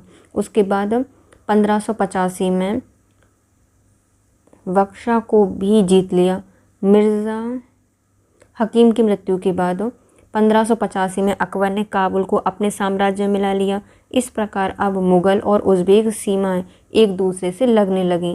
अकबर ने हकीम हुमायूं नामक एक नए वकील को एक पत्र और मौखिक संदेश के साथ अब्दुल्ला के पास भेजा, जिसके पश्चात हिंदुकुश को दोनों राज्यों के मध्य की सीमा तय करने के लिए एक समझौता हुआ। नेक्स्ट आते हैं, सिखों द्वारा मुफ्त रसोई या लंगर की व्यवस्था कहाँ से अपनाई गई थी? तो ये सूफी दरगाहों से अपनाई गई थी। लंगर प्रथा लगभग 50वीं सदी में शुरू हुई थी। श्री गुरु नानक देव जी के प्रवचन, यात्राएं और संपर्क सूत्रों से स्पष्ट होता है कि वह भूमि पर बैठकर साथियों श्रद्धालुओं के साथ भोजन करते और किंतु गुरु अमरदास जी ने लंगर की नियमित प्रथा शुरू की। लंगर और मुफ्त रसोई की व्यवस्था सिख गुरुओं ने सूफी दरगाहों और खानकाहों से अपनाई थी। नेक्स्ट आते हैं, तकापी ऋणों के संबंध में निम्नलिखित में कौन सा कथन सही नहीं है, बताइए। तकापी ऋण के बारे में कौन सा नहीं है सही, वो बताना है। पहला, ये कृषि प्रयोजनों हेतु किसानों को दिए जाते थे, तो पहला सही है।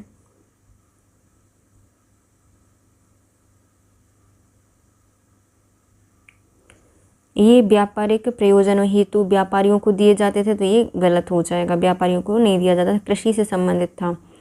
ये चौधरियों और मुकद्दमों के माध्यम से दिए जाते थे, जो अलग अलग किसानों को वितरित किया जाता था, तो ये भी गलत हो जाएगा। चौधरी मुकद्दम उनकी अदायगी के लिए गारंटी नहीं देते थे, तो ये सही हो जाएगा। तो दूसरा और चौथा ही सही है और ये दोनों गलत हैं। मोहम्मद बिन तुगलक ने कृषि से संबंधित नए नियम और नए विभाग दीवाने अमीर कोही की स्थापना की, जो राज्य की तरफ से सौंदर्य और तकापी ऋण प्रदान करती थी। ये कृषि कार्य हेतु दिए जाते थे, जो कि चौधरी और मुकद्दम के माध्यम से किसानों को विस्तृत किए जाते थे। मूरलैंड ने लिखा है कि भारतीय इतिहास में पहली बार यह स्पष्ट हुआ था कि खेती और खेती के तरीके और खेती के साधनों को सुधारना भी सरकार के कर्तव्य में आता है, परंतु यह योजना मोहम्मद बिन तुगलक की सफल नहीं रही थी। नेक्स्ट आते हैं, कश्मीर में ऋषि सिलसिले के संस्थापक कौन थे? तो ऋषि सिलसिले की स्थापना की गई थी शेख नूरुद्दीन के द्वारा। सूफी विचारधारा से प्रेरित ऋषि आंदोलन कश्मीर में शेख नूरुद्दीन ऋषि के द्वारा चलाया गया था। कश्मीर में 15वीं-16वीं सदियों में सूफीवाद के ऋषि पंथ का उदय हुआ। शेख नूरुद्दीन ऋषि को नंद ऋषि के नाम से भी जाना जाता है, जिसने कश्मीर के लोगों के बीच गहरा प्रभाव डाला था। नक्शबंदी सिलसिले की स्थापना बाकी विल्लाह ने की थी। नेक्स्ट आते हैं, निम्नलिखित में कौन सा सही नहीं है, बताना है। बलूतदारों से यह अपेक्षा की जाती थी कि ज़रूरत पड़ने पर वे अपनी क्षमताओं के अनुसार ग्रामीणों की सेवा करेंगे, तो ये सही हो जाएगा। इनका पारिश्रमिक हमेशा वस्तु के रूप में दिया जाता था, तो ये गलत है। ये लोग गांव के मंदिरों के चढ़ावे का एक निश्चित हिस्सा और विशेष अवसरों पर कुछ अन्य उपलब्धियों के पात्र थे, तो ये भी सही हो जाएगा। स्थायी बलूतदारों के सेवाओं के अधिकार और विभिन्न पारिश्रमिक प्राप्त करने के अधिकार को ओके मिरास या वतन के रूप में मान्यता प्रदान की गई थी, तो ये सही हो जाएगा। महाराष्ट्र में ग्रामीण सेवक मुख्यतः कारीगर होते थे और दक्कन में ग्रामीण समाज का एक महत्वपूर्ण हिस्सा होते थे। इन्हें बलूतदार कहा जाता था और इनकी आय को बलूता कहा गया है, जो कृषि उपज के हिस्से के रूप में होती थी। वारह शब्द का प्रयोग आमतौर पर बलूता से पहले किया जाता था। 12 बलूतों में 3 श्रेणियों को वर्गीकृत किया जाता था, जिन्हें कास या ओल कहा जाता था। फ्रांसीसी यात्री जॉन बैप्टिस्ट ट्रेवनियर ने गोलकुंडा की राजधानी नगर को क्या नाम दिया था? तो इनके द्वारा इसे भागनगर नाम दिया गया था। गोलकुंडा की राजधानी को भागनगर कहा गया है। जॉन बैप्टिस्ट ट्रेवनियर 7वीं शताब्दी में भारत की यात्रा करने एक फ्रांसीसी यात्री या वणिक व्यापारी के रूप में आए थे तथा अपनी गोलकुंडा यात्रा के दौरान इन्होंने गोलकुंडा की राजधानी को भागनगर नाम दिया था। इनकी प्रसिद्ध पुस्तक द 6 वॉइसेस है। यह शाहजहां और औरंगजेब के शासनकाल में अधिकांश यात्राएं की। इनके अनुसार शाहजहां वैसा ही शासन करता था जैसे एक पिता अपने बच्चों पर करता है। नेक्स्ट आते हैं मंगोल खां तर्माशरीन ने निम्नलिखित में से किस तुगलक शासक के शासनकाल में भारत पर आक्रमण किया था? तो इसके द्वारा मोहम्मद बिन तुगलक के समय किया गया है। तर्माशरीन 1328 से 1329 तक में मोहम्मद बिन तुगलक के शासनकाल में 1322 में भारत पर आक्रमण किया। मोहम्मद तुगलक ने इसे 5000 दीनार की सहायता देकर वापस भेज दिया था। नेक्स्ट आते हैं निम्नलिखित में से कौन सा कर मुक्त व्यापार सुविधाएं प्रदान करने और करों में कमी किए जाने की श्रेणी में आते हैं? तो करों को क्या करना है? मुफ्त व्यापार सुविधाएं प्रदान करना और करों में कमी करने के लिए प्रयोग किया जाता है। तो साइरदाम, मापा और राहदारी, साइरदाम, मापा और राहदारी से संबंधित है। साइरदाम, मापा, राहदारी कर मुद्रा व्यापार सुविधाएं प्रदान करने, करों में कमी किए जाने की श्रेणी में आते हैं। नेक्स्ट आते हैं सिख धर्म के संबंध में निम्नलिखित में से कौन सा कथन सही है बताइए। 1750 के दशक में सिख दल और मिशल समूह अलग अलग प्रमुख सरदारों के नेतृत्व में अधिक से अधिक शक्तिशाली बन गए थे, जिन्हें अत्यंत पेशेवर तरीके से हथियारबंद सैनिक संगठित किए थे। तो पहला सही हो जाएगा।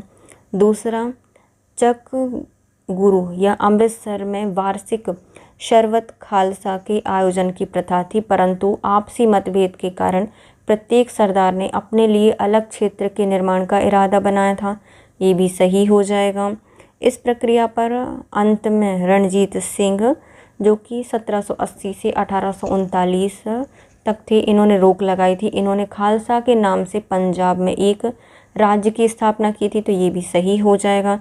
सभी गुरु खत्री थे, परंतु 7वीं शताब्दी में इनके सेनापति अर्थात मशद अधिकांशतः जाट थे। तो ये भी सही हो जाएगा। चारों ही सही हैं।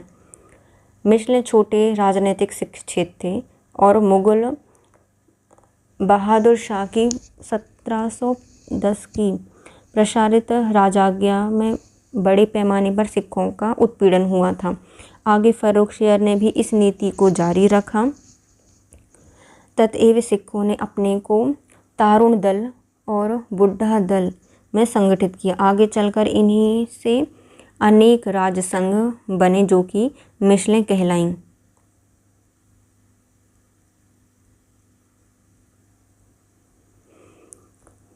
(600 से 1200 के बीच की अवधि के दौरान क्षेत्रीय संगठनों के उदय के लिए निम्नलिखित में से क्या प्रासंगिक नहीं है बताइए।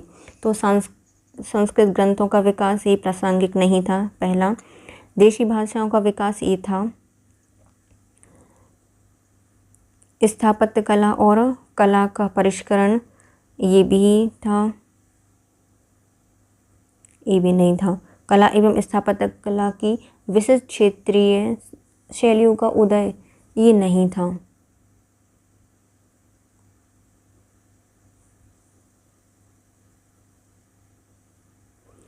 तो कौन कौन से थे? तो पहला और तीसरा था, जबकि दूसरा और चौथा नहीं थे। उल्टा, कौन कौन से नहीं थे? पहला और तीसरा नहीं थे। 600 से 1200 ईस्वी पूर्व मध्यकाल के बीच की अवधि के दौरान क्षेत्रीय संगठनों के उदय हेतु प्रासंगिक बिंदु थे। देशी भाषाओं का विकास, कला एवं स्थापत्य कला की विशिष्ट क्षेत्रीय शैलियों का उदय हुआ, जबकि संस्कृत ग्रंथों का विकास और स्थापत्य कला एवं कला का परिष्करण प्रासंगिक नहीं था। नेक्स्ट आते हैं संगीत के संबंध में निम्नलिखित में कौन सा कथन सही नहीं है, बताइए। शास्त्रीय संगीत से संबंधित कृति लज्जत ए सिकंदरी की रचना सुल्तान सिकंदर के संरक्षण में हुई थी, तो पहला सही है। दूसरा, अबुल फजल ने 36 संगीतकारों के नाम बताए हैं जिन्होंने अकबर के दरबार में स्वर और वाद्य यंत्रों की संगीत को बजाया था, तो ये भी सही है। शाहजहां ने अपने दरबार में ना तो संगीत को प्रोत्साहित किया और ना ही संगीतकारों को पुरस्कार दिए। उनकी रुचि स्थापत्य कला में थी, तो ये गलत हो जाएगा। औरंगजेब ने अपने शासनकाल के प्रारंभिक 10 वर्षों में के दौरान सामान्यतः संगीतकारों को पुरस्कार प्रदान किए। ऐसा लगता है कि वह संगीत के प्रति समर्पित था, तो ये सही हो जाएगा। शाहजहां को सभी ललित कलाओं का शौक था, संगीत सुनने का शौकीन था, वह स्वयं भी अच्छा गाता था। उसने सूरसेन और जगन्नाथ जैसे गायकों को राजकीय संरक्षण प्रदान किया था। नीचे नोट दिया गया है, हमें इसको पढ़ना है, उसके बाद उसके उत्तर देने हैं। जहांगीर ने 2 बार लाहौर से लगभग 29 किलोमीटर दूर शिखार महल के रूप में प्रयोग किए जाने वाले एक मीनार, तालाब और मंडप का उल्लेख करता था।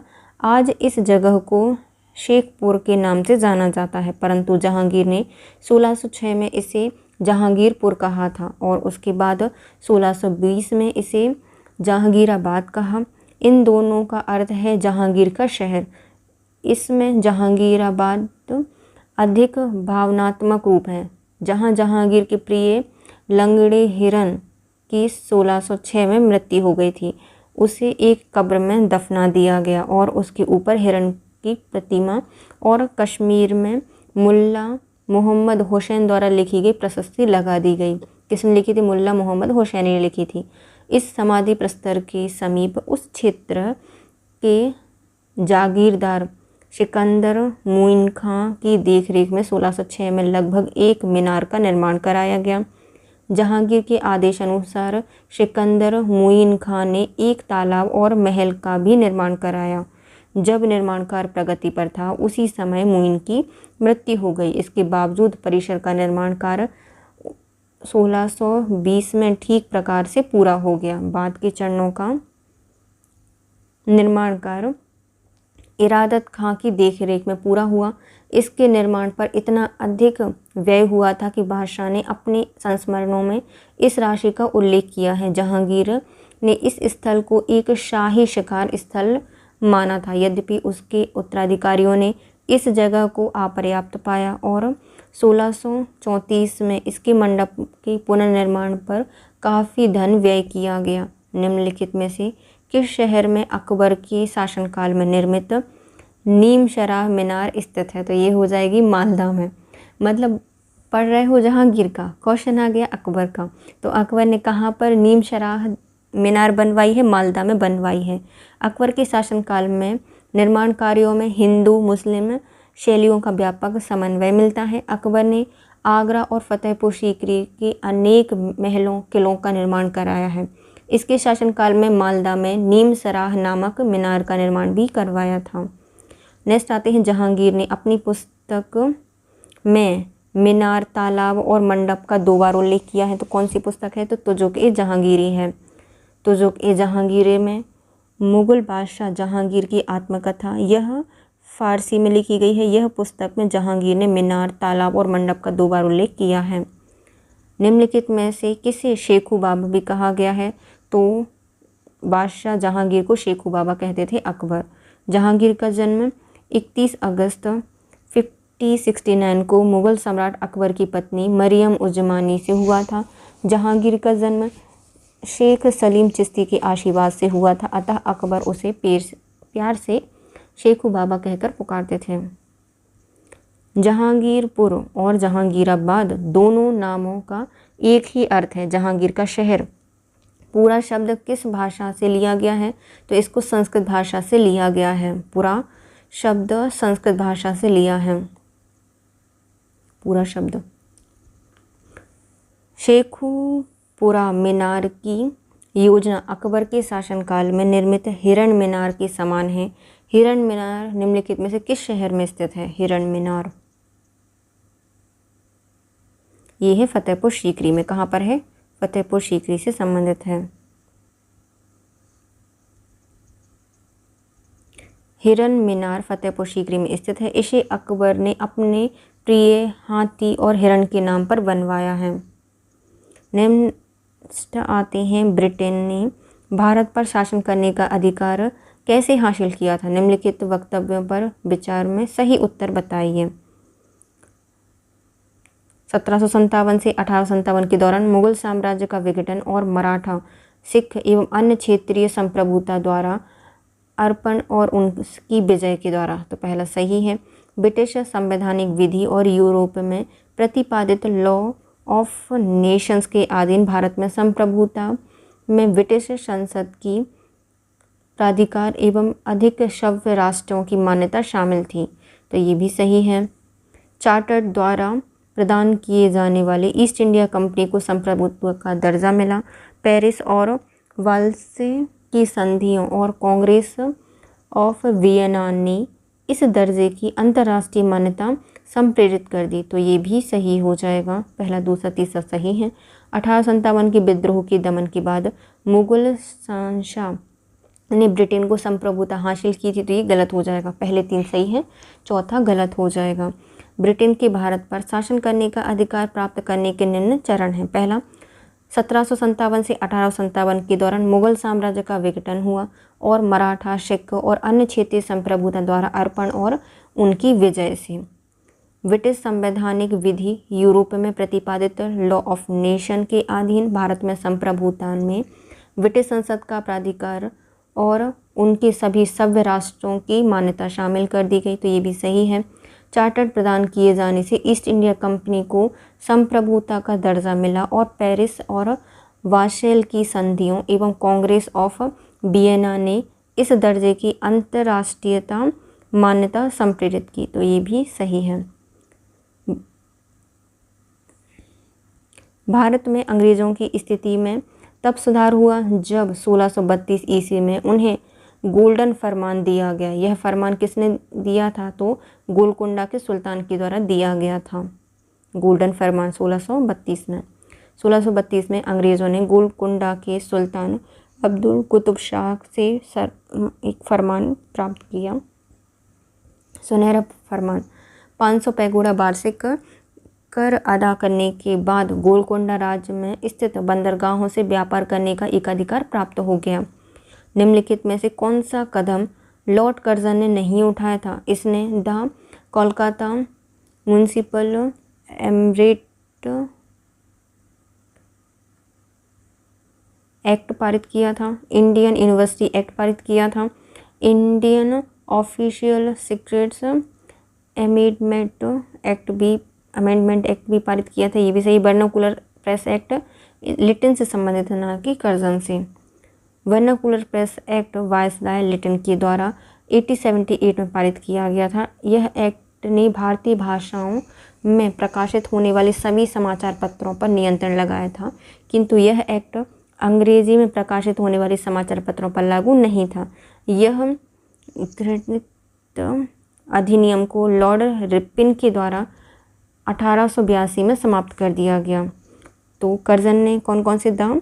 Calcutta municipal amendment act, Indian university act, Indian official secret amendment act पारित किए थे। नेक्स्ट आते हैं, प्रथम एंग्लो बर्मा युद्ध 1824 से 26 के बीच हुई। इसमें कौन सी संधि हुई थी? तो इसमें यानडूब की संधि हुई थी। प्रथम आंग्ल बर्मा युद्ध 1824 से 26 में हुआ। यह युद्ध का कारण बर्मा राज्य की सीमाओं का ब्रिटिश साम्राज्य के आसपास तक फैलना था, जिस कारण से अंग्रेजों के समक्ष एक संकट खड़ा हो जाने का खतरा बढ़ा और इस युद्ध के पश्चात यानडूब की संधि हुई थी।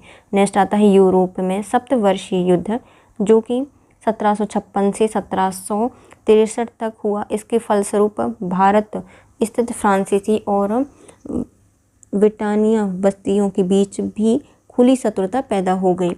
दक्षिण में डुप्ले और बुस्सी की प्राप्तियों को 1660-61 में तहस नहस कर दिया गया।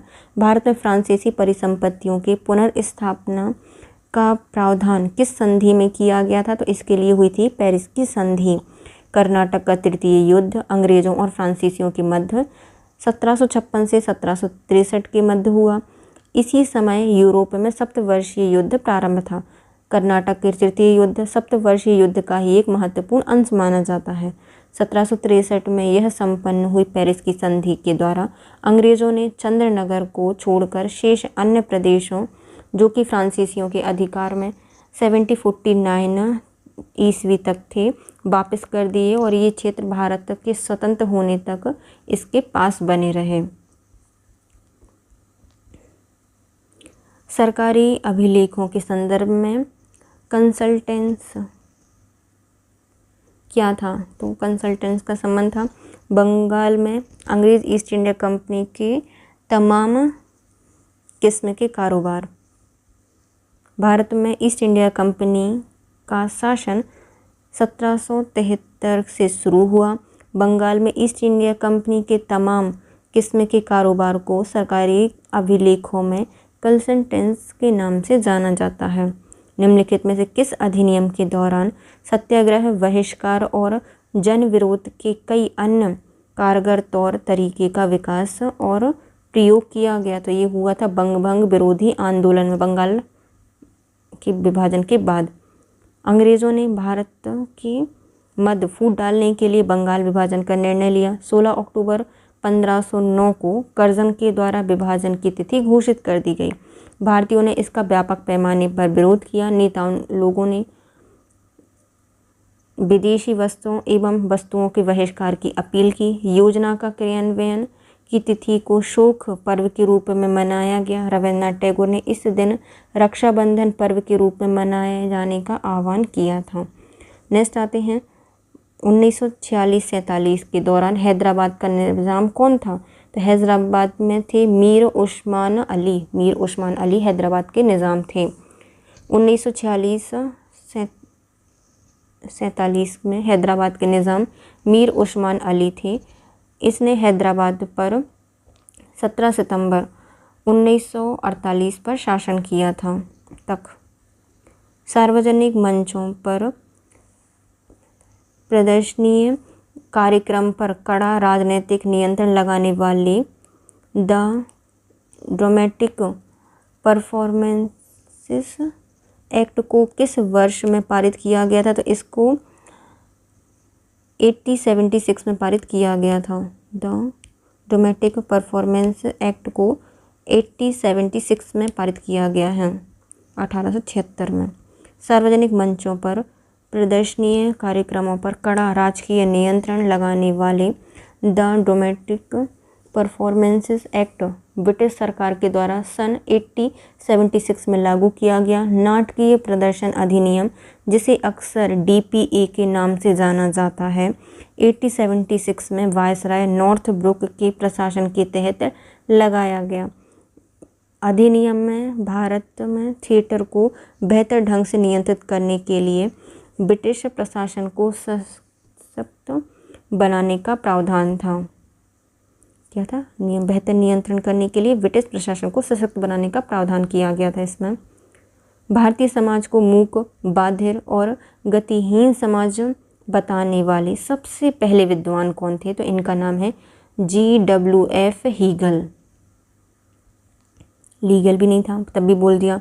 जॉर्ज विलियम फ्रीडरिक हीगल सुप्रसिद्ध दार्शनिक थे। हीगल का दर्शन निरपेक्ष प्रत्यक्षवाद है या चिदवाद अर्थात वस्तुगत चैतन्यवाद कहलाया। इन्होंने सर्वप्रथम भारतीय समाज को मूक, बधिर और गतिहीन समाज बताया है।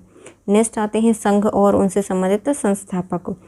द सत महिमा धर्म ऑफ उड़ीसा की स्थापना महिमा गोसाई के द्वारा की गई है।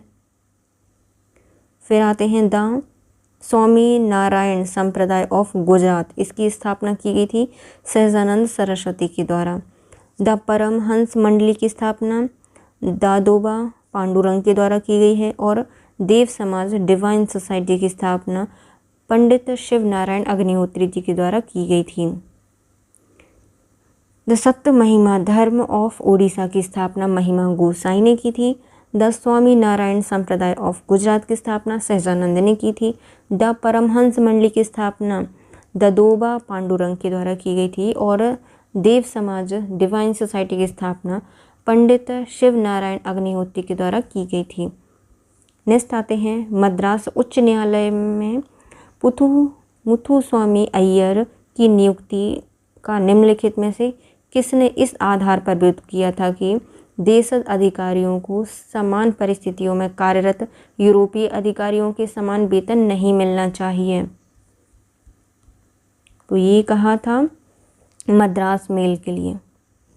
सर थिरुवरूर मुथुस्वामी अय्यर एक भारतीय वकील थे जो कि 1877 में मद्रास उच्च न्यायालय के न्यायाधीश के रूप में नियुक्त होने वाले पहले भारतीय मूल के थे। इन्होंने 1893 में मद्रास उच्च न्यायालय में मुख्य न्यायाधीश के रूप में काम किया था। नेक्स्ट आते हैं निम्नलिखित में से कौन फरीजी आंदोलन से संबंधित नहीं है। तो फराइजी आंदोलन से संबंधित नहीं थे टीटू मियाँ, इसे शामिल नहीं थे, जबकि हाजी शरीयतुल्लाह थे, दादू मियाँ थे और निया मियाँ थे। फराइजी आंदोलन की शुरुआत 1838 से 1847 तक होती है। बंगाल के फरीदपुर का यह संप्रदाय हाजी शरीयतुल्लाह के विचारों से प्रभावित था। ये लोग सामाजिक, राजनीतिक एवं धार्मिक परिवर्तनों के हिमायती थे। इनके अन्य नेता में आते हैं दादू मियाँ। दादू मियाँ ने कहा था कि सारी भूमि अल्लाह की है, इसलिए इस पर कर लगाने का अधिकार किसी को नहीं है। टीटू मियाँ, जिसका असली नाम मीर नाजिर अली था, वे बंगाल के 24 परगना क्षेत्र के किसान और दस्तकारों पर होने वाले अत्याचारों का विरोध करते हैं। 395 अनुच्छेद और 12 अनुसूचियों वाला भारत का संविधान किस अवधि के दौरान तैयार किया गया था। तो इसको दिसंबर 1946 और दिसंबर 1949 के बीच में इसको तैयार किया गया था। संविधान सभा की पहली बैठक 9 दिसंबर 1946 में उनकी अस्थायी अध्यक्ष डॉक्टर सच्चिदानंद सिन्हा की अध्यक्षता में हुई। भारतीय संविधान सभा में 299 सदस्य थे। 114 दिनों की लंबी चर्चा के पश्चात 26 नवंबर 1949 को संविधान का कार्य पूर्ण हुआ। मूल संविधान में 395 अनुच्छेद और 8 अनुसूचियां थीं। वर्तमान में भारत के संविधान में 395 अनुच्छेद और 12 अनुसूचियां हैं। संविधान को बनाने में 2 वर्ष 11 माह और 18 दिन का समय लगा। मुजफ्फर अहमद ने 1925 में काजी नजरुल इस्लाम के साथ मिलकर किस पार्टी की स्थापना की थी। तो इनके द्वारा लेबर स्वराज पार्टी की स्थापना की गई है। मुजफ्फर अहमद 1925 में काजी नजरुल इस्लाम के साथ मिलकर, कोई भी रूल नहीं है ना, सब लिबरल रहेंगे, कोई अहम नहीं है, तो लेबर स्वराज पार्टी की स्थापना करते हैं। बंगाल में मुजफ्फर अहमद ने 1925-26 में काजी नजरुल इस्लाम के सहयोग से लेबर स्वराज पार्टी, जो बाद में किसान और मजदूरों की पार्टी कहलाई, की स्थापना की। लेबर स्वराज पार्टी ने लंगल या हल नामक एक साप्ताहिक पत्र बांग्ला भाषा में निकाला था। निम्नलिखित में से किन क्षेत्रों में 19वीं सदी में व्यवस्थित रूप से राजकीय पहल दिखाई देती है। तो मानचित्र, सर्वे, वनस्पति विज्ञान और भूविज्ञान, चिकित्सा में राजकीय पहल दिखाई देती है।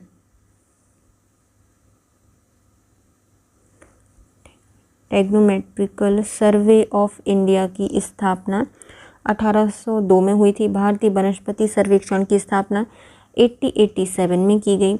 भारतीय भूवैज्ञानिक सर्वेक्षण की स्थापना 1851 में हुई थी। 1868 में बंगाल में एक अलग सिविल मेडिकल डिपार्टमेंट की स्थापना की गई। 1869 में भारत सरकार में एक पब्लिक हेल्थ कमिश्नर और सांख्यिकी अधिकारी की नियुक्ति की गई। 1896 में इंडियन मेडिकल सर्विस की स्थापना की गई। इस प्रकार इन क्षेत्रों में 19वीं शताब्दी में व्यवस्थित रूप से राजकीय पहल दिखाई देती है। टेक्नोमेटिकल सर्वे ऑफ इंडिया बना 1802 में। भारतीय वनस्पति सर्वेक्षण की स्थापना 1887 में। भारतीय भूवैज्ञानिक सर्वेक्षण की स्थापना 1851 में और बंगाल में एक सिविल मेडिकल डिपार्टमेंट बना 1868 में। 1869 में एक साल बाद पब्लिक हेल्थ कमिश्नर और सांख्यिकी अधिकारी की नियुक्ति की गई बंगाल भारत में। और 1896 में इंडियन मेडिकल सर्विस की स्थापना की गई। इस प्रकार 19वीं शताब्दी में इसमें राजकीय पहल देखने को मिलती है। गांधी जी ने किस वर्ष साबरमती आश्रम अहमदाबाद छोड़कर स्वराज प्राप्ति के बाद ही लौटने का व्रत किया था? तो ये 1930 में किया था।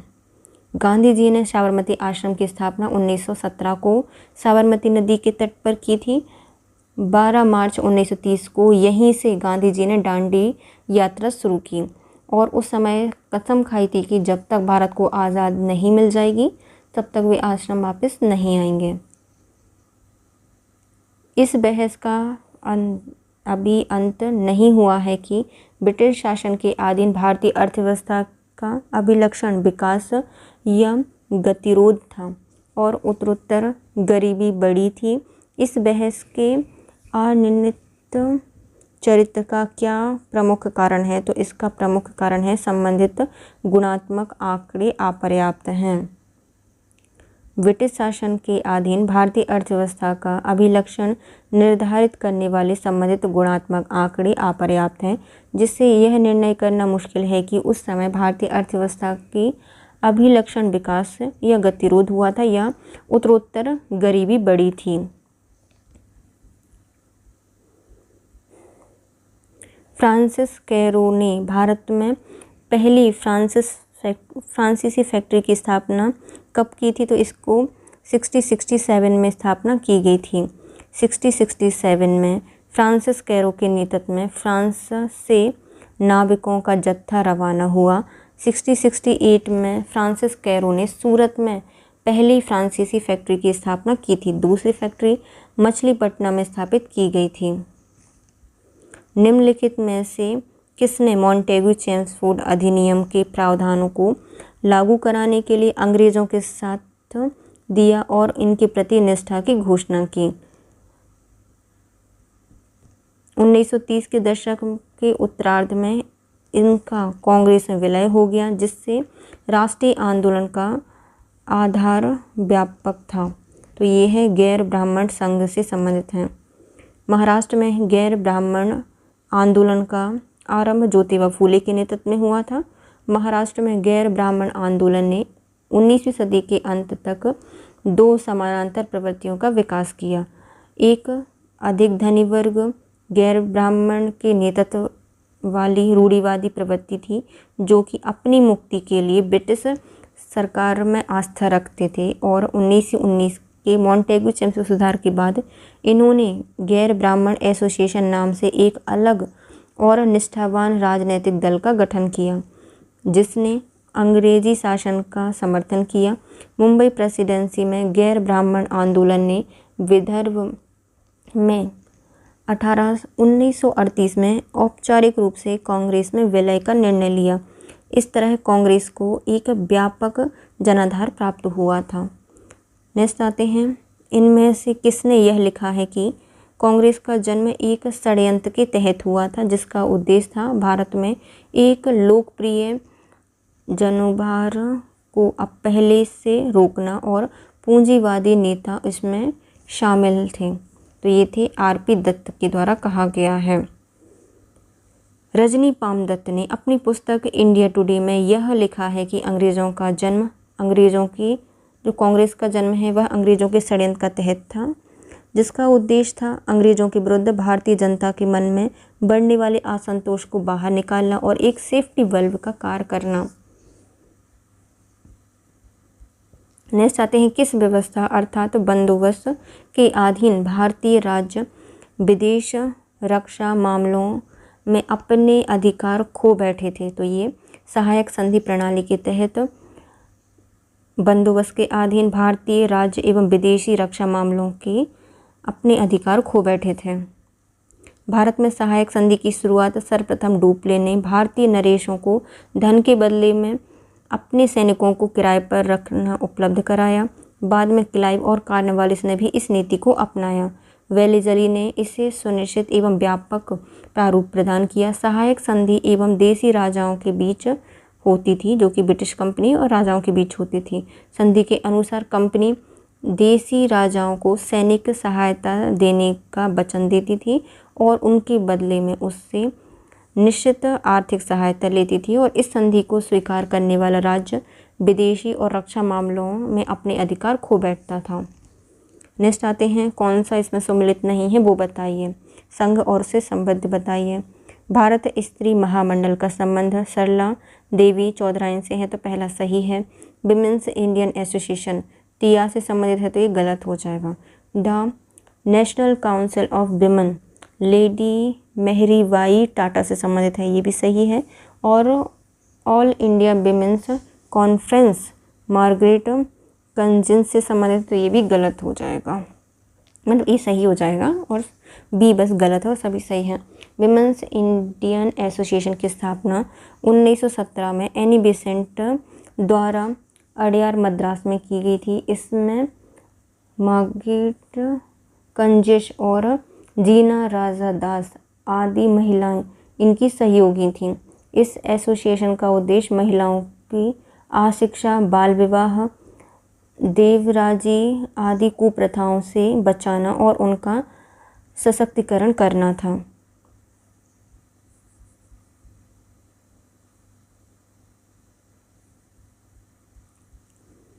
गवर्नर जनरल को the servant of the empire घोषित करने वाले वाक्यांश का शासकीय मोहर से कब विलोप कर दिया गया, तो इसको 1813 के चार्टर्ड एक्ट के बाद समाप्त कर दिया गया। गवर्नर जनरल को the servant of the empire घोषित करने वाला शासकीय मोहर से कब विलोप कर दिया गया, 1813 के चार्टर्ड एक्ट के बाद। सूची 1 को सूची 2 से मिलाइए। लेखक और उनसे संबंधित पुस्तक बताइए। वेरा एस्टे का संबंध है इकोनॉमिक डेवलपमेंट ऑफ इंडिया से, सही है। VM भाटिया का संबंध है फीमेंस इन इंडिया से संबंधित है। DH बुचानन का संबंध है द डेवलपमेंट ऑफ कैपिटलिस्ट, सही है। और DR गाडगिल का संबंध है इंडस्ट्रियल इवोल्यूशन इन इंडिया, ये भी सही है। 1 2 3 4 सही हो जाएंगे। Vera Anstey economic development of India से संबंधित है। VM भाटिया का संबंध है famines in India. DH Buchanan का संबंध है the development of capitalism and DR Gadgil का संबंध है इंडस्ट्रियल एवोल्यूशंस इन इंडिया, मतलब क्या क्या एवोल्यूशन हो रहा है इंडस्ट्री में उसको गार्ड कर रही हैं ये गाडगिल। बुचानन जानबूझकर डेवलपमेंट करवाया था, बता रही हैं कि कैसे ये हो गया, जानबूझकर कैपिटलिज्म हुआ है। भाटिया तो पूरे फेमेंस को डाल दिया, वीमेंस को भाटी में। Vera Anstey economic development of India बता रही हैं। ब्रिटिश भारत के इतिहास में मैसूर को उनके पुराने शाही परिवार को वापस सौंपा जाना एक अद्वितीय घटना थी। इससे किसने अंजाम दिया था, इसको मार्किस ऑफ रिपन के द्वारा किया गया था। विलियम बेंटिक ने 1821 में कुशासन के आधार पर मैसूर का अंग्रेजी राज्य विलय कर लिया था, जिसे लॉर्ड रिपन ने अपने पुराने शासक राजवंश को 50 वर्ष बाद वापस लौटा दिया था। लॉर्ड रिपन ने, जो ब्रिटिश भारत के इतिहास का एक अभूतपूर्व घटना थी। फ्लोरेंस नाइटिंगेल ने लॉर्ड रिपन को भारत का उद्धारक की संज्ञा दी थी। लॉर्ड रिपन निम्नलिखित में से किस स्थान से सुभाष चंद्र बोस ने दिल्ली चलो का अपना प्रसिद्ध आह्वान किया था, तो उनका जो आह्वान था वो कहाँ से था, सिंगापुर से था। सुभाष चंद्र बोस ने 5 जुलाई 1943 को आज़ाद हिंद फौज के सुप्रीम कमांडर के रूप में सेना को संबोधित करते हुए दिल्ली चलो का नारा किया। 21 अक्टूबर 1943 को सुभाष चंद्र बोस ने आज़ाद हिंद फौज के सर्वोच्च सेनापति की हैसियत से स्वतंत्र भारत की अस्थायी सरकार बनाई थी। नेक्स्ट आता है, निम्नलिखित में से किसने भारत में चलचित्रों की अवधारणा का प्रवेश कराया था? तो इनका नाम हो जाएगा लुईस और अगस्ट लुमियरे ने। लुमियरे ब्रदर्स ने 19वीं शताब्दी के आखिरी दशक में सिनेमा का आविष्कार किया। मुंबई में जुलाई 1896 में पहली बार इनकी फिल्म का प्रदर्शन किया गया। 1899 में H.S. बाटवेटकर ने पहली न्यूज़ रील बनाई। पहली फीचर फिल्म बनाने का श्रेय दादा साहेब फाल्के को जाता है, जिन्होंने 1913 में पहली मूक फिल्म राजा हरिश्चंद्र का निर्माण किया था। नेक्स्ट आते हैं, निम्नलिखित में से कौन सा सही नहीं है बताइए। 1857 के विद्रोह से पहले दिल्ली और लखनऊ में रहने वाले अंग्रेज़ों और भारतीयों के बीच में व्यक्तिगत संबंध काफ़ी हद तक दोस्ताना थे, तो पहला सही हो जाएगा। 1857 से पहले की दिल्ली में अधिकतर यूरोपीय लोग पुरानी दिल्ली शहर वाल्ट सिटी में भारतीयों के घर में किराए से रहते थे, तो ये भी सही है। 1857 के बाद भारतीयों को दिल्ली और लखनऊ से बाहर कर दिया गया, ये भी सही है। 1857 के बाद ब्रिटिश गैरिसन को शाहजहांबाद के पुराने शहर वाल्ट सिटी के बाहर ले जाया गया, तो ये गलत हो जाएगा। 1857 के बाद ब्रिटिश गैरिस को शाहजहांबाद के पुराने शहर से बाहर ना ले जाकर उससे रिज एरिया में स्थानांतरित कर दिया गया था। नीचे दिए गए कथन कारण बताने हैं। कथन कहता है कि भारत के क्रमिक औद्योगिकरण ने न सिर्फ पूंजीपतियों को सार्वजनिक जीवन के अग्रभाग में ला खड़ा किया, बल्कि एक औद्योगिक मजदूर वर्ग को भी उत्पन्न किया। पहला सही हो जाएगा। दूसरा, यूरोपीय स्थिति के विपरीत भारत में सर्वहारा बनी किसानों के बीच से मजदूरों की कोई खुली भर्ती नहीं हुई थी। यह भर्ती आमतौर पर बेरोजगारों के बीच से हुई थी, तो ये भी सही है, लेकिन आर एक सही व्याख्या नहीं करता। कैनिंग लॉरेंस स्कूल, मिल स्कूल और मेयो नॉर्थब्रुक स्कूल किस प्रशासनिक विवादों से संबंधित थे? इनका संबंध था स्थायी बंदोबस्त का क्रियान्वयन, जारी रहना और विस्तार। कैनिंग लॉरेंस स्कूल, मिल स्कूल और मेयो नॉर्थब्रुक स्कूल स्थायी बंदोबस्त का क्रियान्वयन, जारी रहना और विस्तार के विवाद से संबंधित था। स्थायी बंदोबस्त 1790 में जमींदारों के साथ एक 10 वर्षीय समझौता हेतु शुरू किया गया था, जिसे 1793 में स्थायी कर दिया गया। यह व्यवस्था बंगाल, बिहार, उड़ीसा, उत्तर प्रदेश के बनारस खंड और उत्तरी कर्नाटक में लागू किया गया था। इस व्यवस्था के तहत ब्रिटिश भारत के कुल क्षेत्र का लगभग 19% भाग सम्मिलित था। नेक्स्ट आते हैं, निम्नलिखित में से क्या सही क्रम में सम्मिलित नहीं है बताइए। द हिंदू जी सुब्रमण्यम अय्यर के द्वारा स्थापित किया गया था। अमृत बाजार पत्रिका मोतीलाल घोष से संबंधित है। बंगाली का संबंध है सुरेंद्रनाथ बनर्जी से। सुधारक का संबंध है एन सेन से नहीं है। तो द हिंदू किनकी है? सुब्रमण्यम अय्यर की है। अमृत बाजार पत्रिका मोतीलाल घोष की है। बंगाली का संबंध है सुरेंद्रनाथ बनर्जी से। सुधारक का संबंध है गोपाल गणेश अगरकर से। सुधारक समाचार पत्र की स्थापना 1888 में गोपाल गणेश अगरकर ने की थी। यह समाचार पत्र अंग्रेजी और मराठी में प्रकाशित होता था। इसका प्रकाशन पुणे महाराष्ट्र से किया जाता था। आगे आगे जाकर सुधार किया है अगरकर जी के द्वारा। इसके साथ आज का टॉपिक कंप्लीट होता है। नेक्स्ट में हम पढ़ेंगे दिसंबर 2019 के प्रश्न पत्र सेकंड को। तो bye guys, if you like my video please share, subscribe and comment. Thank you so much guys, have a nice day.